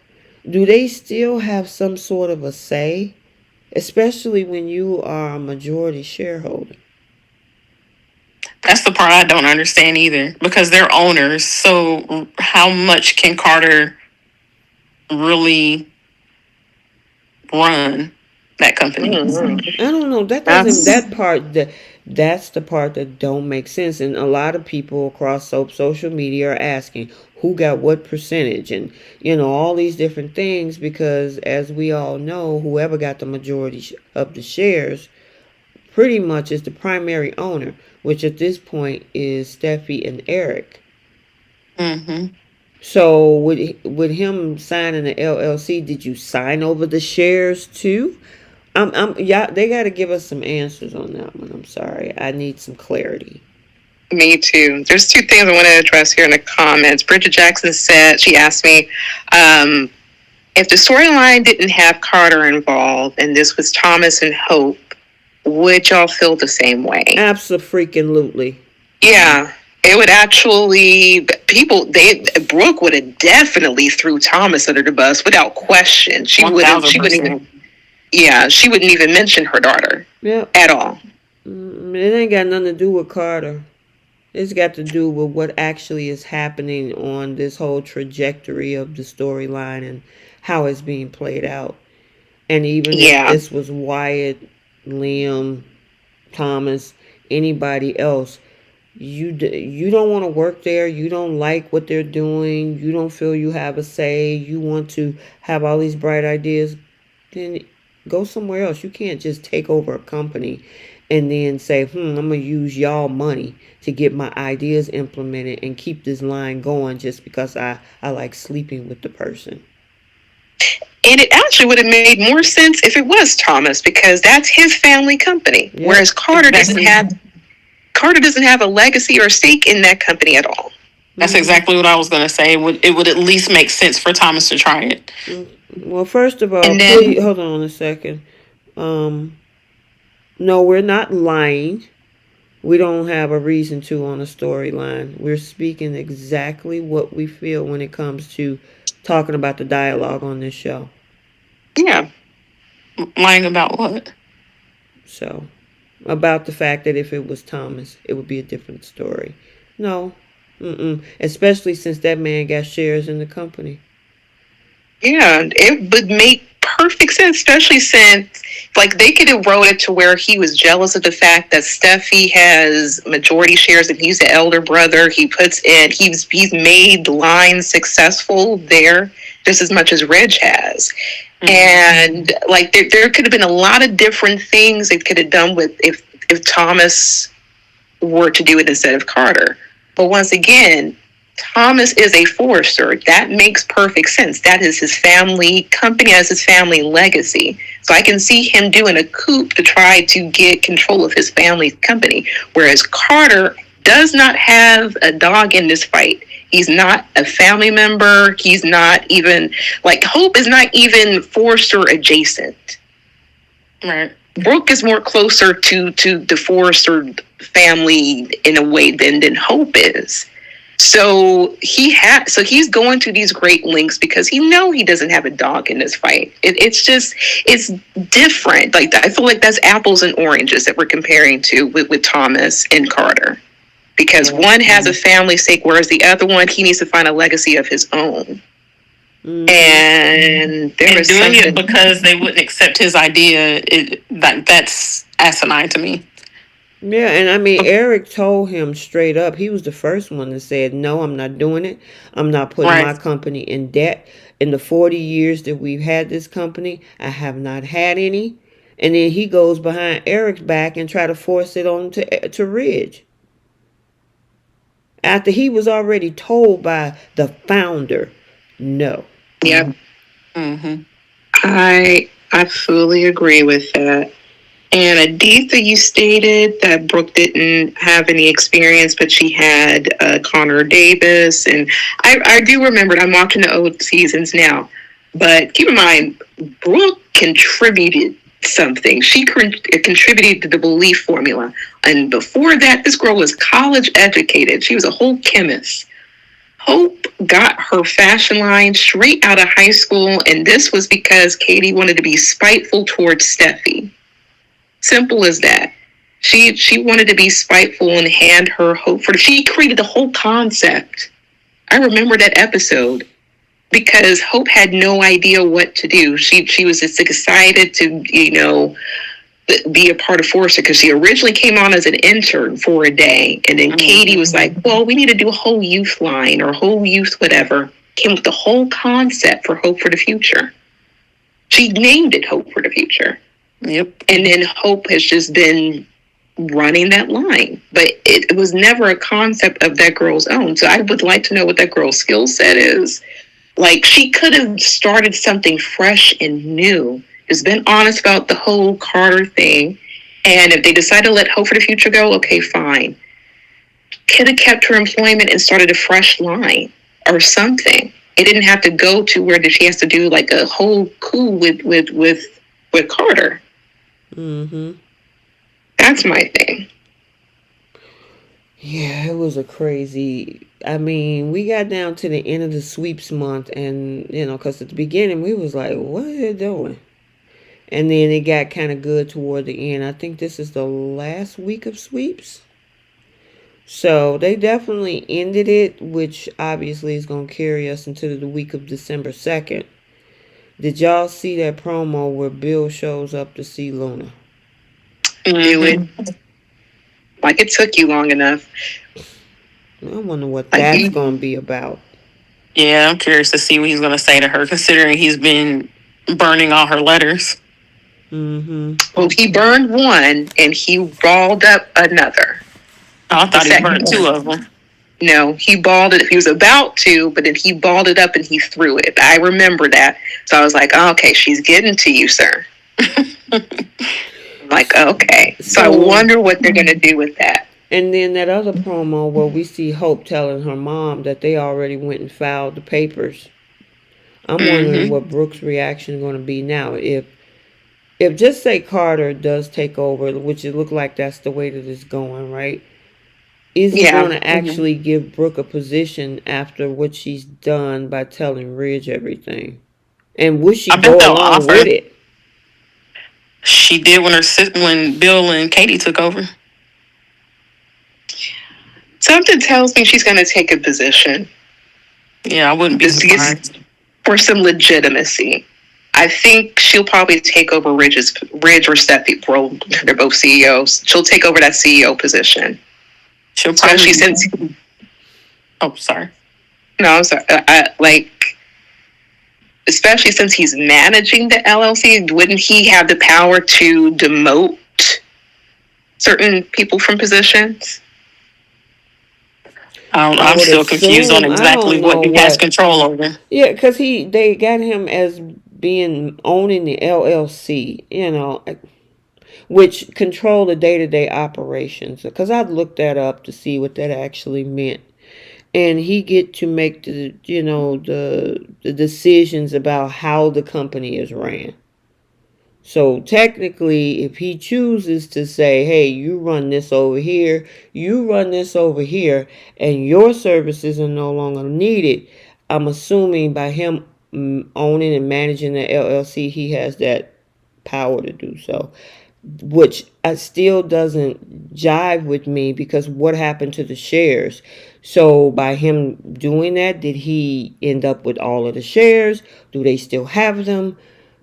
I don't know. Bell and the writers, this is all that part is just confusing to me. Yeah. So I can see Carter making both Hope and Brooke co-CEO together. Yeah, but the problem is Hope going to trust her mother, because she knows that she's going to have some sort of allegiance to Ridge. That's a good point. I'm sure Hope would trust her mother. I don't know. They're turning her into a villain right now. So, I mean, the way she was looking when she told her mom on that promo, like, oh, no, it's done. I have a question. I'm curious to know if people are on Brooke's side or Hope's side in all this. I feel like I've seen more people mad at Brooke for telling on Hope than anything. Let's ask the chat. Are you on Brooke's side or Hope's side on this one? Just either write Brooke or Hope. Let's see what they say. I'm really curious. So are you Team Brooke or Team Hope? Mari said neither. And Rednecks, we have no idea where Liam is. We were talking about that earlier. Yeah, I don't know where Liam is. I hope so. I know there's some rumors about Scott Clifton. Okay, I see. It's a mixed bag. There's a lot of people that said neither. Yeah. Yeah, I'm a neither. There was no really. I still stick to my opinion that Brooke did nothing but give him like a couple of hours heads up before Carter told him what he did. But she didn't do anything. I just wish that before Ridge, and never mind. I say that for my flip the script. But me personally, I want to be on Hope's side for the simple fact I want them to take over, and I want them to put the company in ruins. And I want everybody to see Hope in her natural state. where she's Mm-mm. walking around entitled. I want them to, this is going to really show Hope's true colors. That's just me. Gotcha. But you know what? I think we covered everything, though. Yeah. This the last week of sweeps, or let me say this: Wednesday's episode that shook me for bold sweeps I without know. question. Tell me about it. We've been waiting for this, something like this. And I saw my man Justin. I missed you so much. This is a delicious looking man. It was the original Carter. Oh, man. All right. How many people we got in the chat, Bree? We got 167 and 88 likes. Nice. Okay, you guys. All right, so let's get into these last segments, and then I'm going to let you guys get back. And I know y'all trying to either cook or rest up to go and travel. So I know I got to go travel in the morning. And yeah, I'm hitting the road about 3 or 4 o'clock, headed to Minnesota. So yeah, so you gotta get some sleep. yeah, my daughter is up front too, so that's why I've been talking on the low scale, because normally I'm loud. But I think you sound fine. Oh, and you're right, Mira. She can't even run a daycare center. I agree. That is funny. Rednecks, he's on Hope's side. I saw that. Okay. Anywho, all right. So we got to do our flip the script segment. So for those that are new here, if there's a particular storyline that you wish you could change, this is where we flip the script. So for Y&R, what's your flip? Oh my goodness. Mine would sorry. Oh, go ahead. Go ahead. I was just gonna say I would have had Summer go to the Abbott mansion. Okay. You said you would have had, or you wouldn't have had? I would not have had her go to the Abbott mansion. Okay, got you. My flip the script would have been Kyle getting glissade instead of that co-CEO. It's a shell of a company. Go build it. What you got, Bree? My flip would have been, I'm torn. When Billy came in to tell Phyllis if he wants to try to get revenge on Victor, I want her to say no. Oh, okay. And say, look, I'm going to stay out of this. My focus is on my son, like you told me to do when I was trying to beg for my job back. Okay. All right. Flip for bold.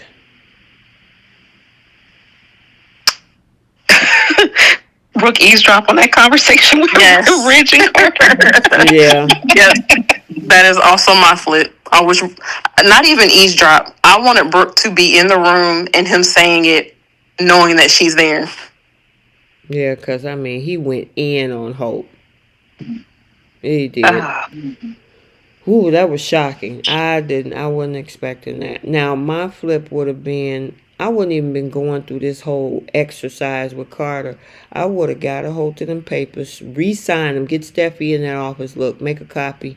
We need to re-sign these papers and get them filed before Carter does. And then bring Carter in there. Yep. That would have been interesting. I'm surprised Justin didn't recommend that, but obviously this is the long game with this particular storyline. But yeah, undercut him. You know, they don't know that you know. Go ahead, get another set of papers drawn up, get Steffy in that office, re-sign, file it before he does, and sorry, too bad, so sad. It's already done. Your papers are too late.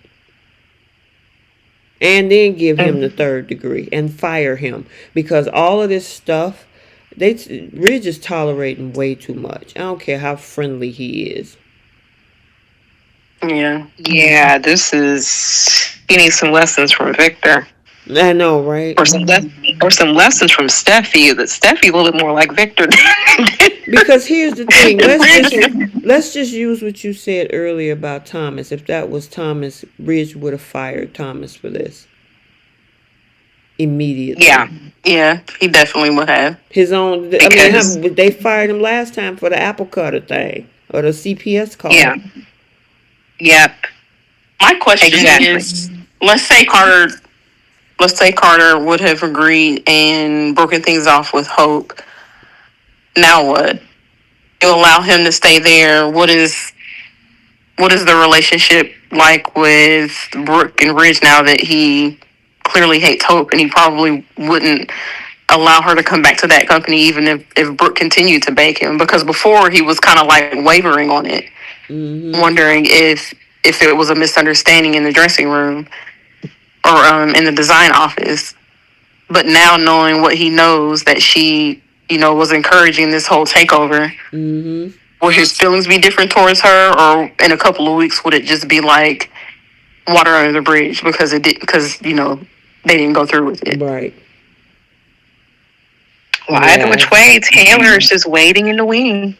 Yeah, with her shoulder. This relationship is about to implode. I mean, especially if Carter goes back and tell Brooke everything that was said. Because he's pissed at Ridge. He will go back and tell Brooke what he said. He's going to tell Hope. He's going to tell Hope, and then Hope is going to tell Brooke. Yep. Well, Hope is going to, do her word salad and give her version of what Carter said to Brooke. So that Brooke can back both Hope and Carter up. Yep. I think that's what's going to happen. I totally agree with that. All right, who's taking seats on Y&R? Summer and Kyle. I'm going to do Michael and Nick. Okay. What you got, Keish? I'm going to do Michael and Amy. Isn't that her name? Yeah, Amy Lewis. What'd you say? Amy Lewis. Amy, yeah. Those two can take a seat. All right, who taking a seat on Bowl? Remy. Deacon for acting like he's all high and mighty about Remy's background. Mine is also Carter. What's your name? Carter? Bree. Did you say Carter? No, I said Brooke. Okay. Keith said Carter. Oh, okay, gotcha. Mine is Brooke. Like, as much as she likes to eavesdrop in conversations, like, girl, like, get all the information, get all of it. So I'm going to put her in a seat. We're not getting information what her man said about her daughter. Let's be respectful in the comment section. I mean, if there's something that you don't agree with, or maybe you feel somebody's mistaken on it, please don't say we all have issues. Who said that? Okay, so, I mean, this is, we want to keep it light here. This is not an echo chamber. So you're going to have differences of opinions. We all are individually minded. But, I mean, some people might agree. Some people might disagree. We might agree. There are times me and Keisha disagree on something. And there's times me and Bree disagree on something. But we still know that we all have our own opinions. Just like I disagreed with the Phyllis thing earlier. Keisha and Bree were on the same side with breaking off the friendship with Michael. This is what we do. And we're still good at the end of the day.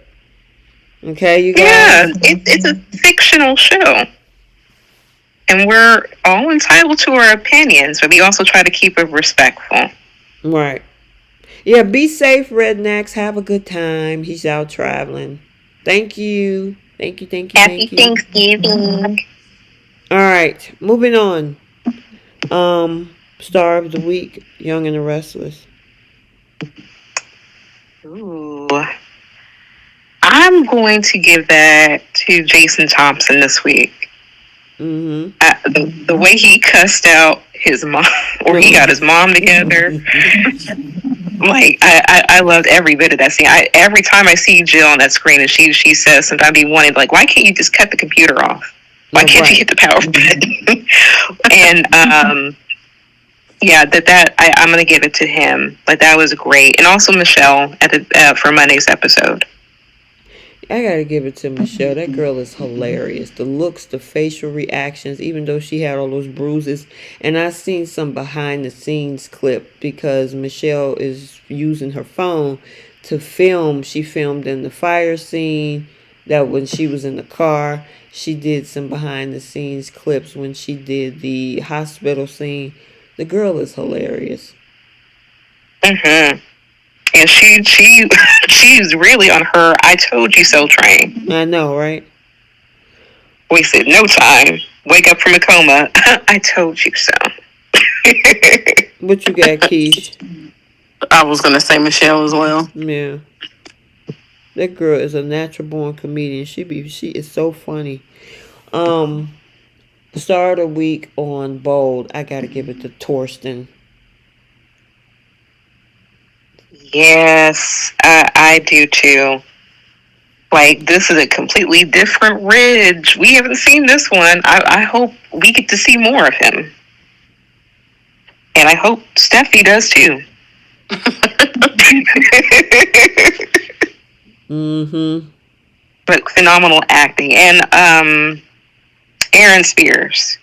Oh, it was good to see him. Mr. Yeah, Justin. it was good to see him. Mm-hmm. Mm-hmm. All right.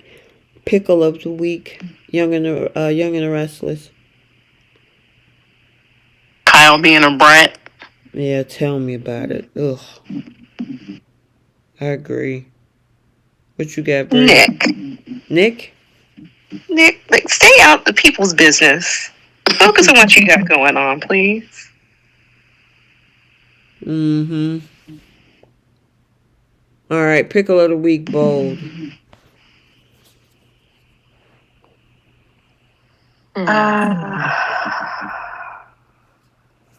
Man, there's so many choices that deserve it. I'm going to give it to Deacon. Just something different.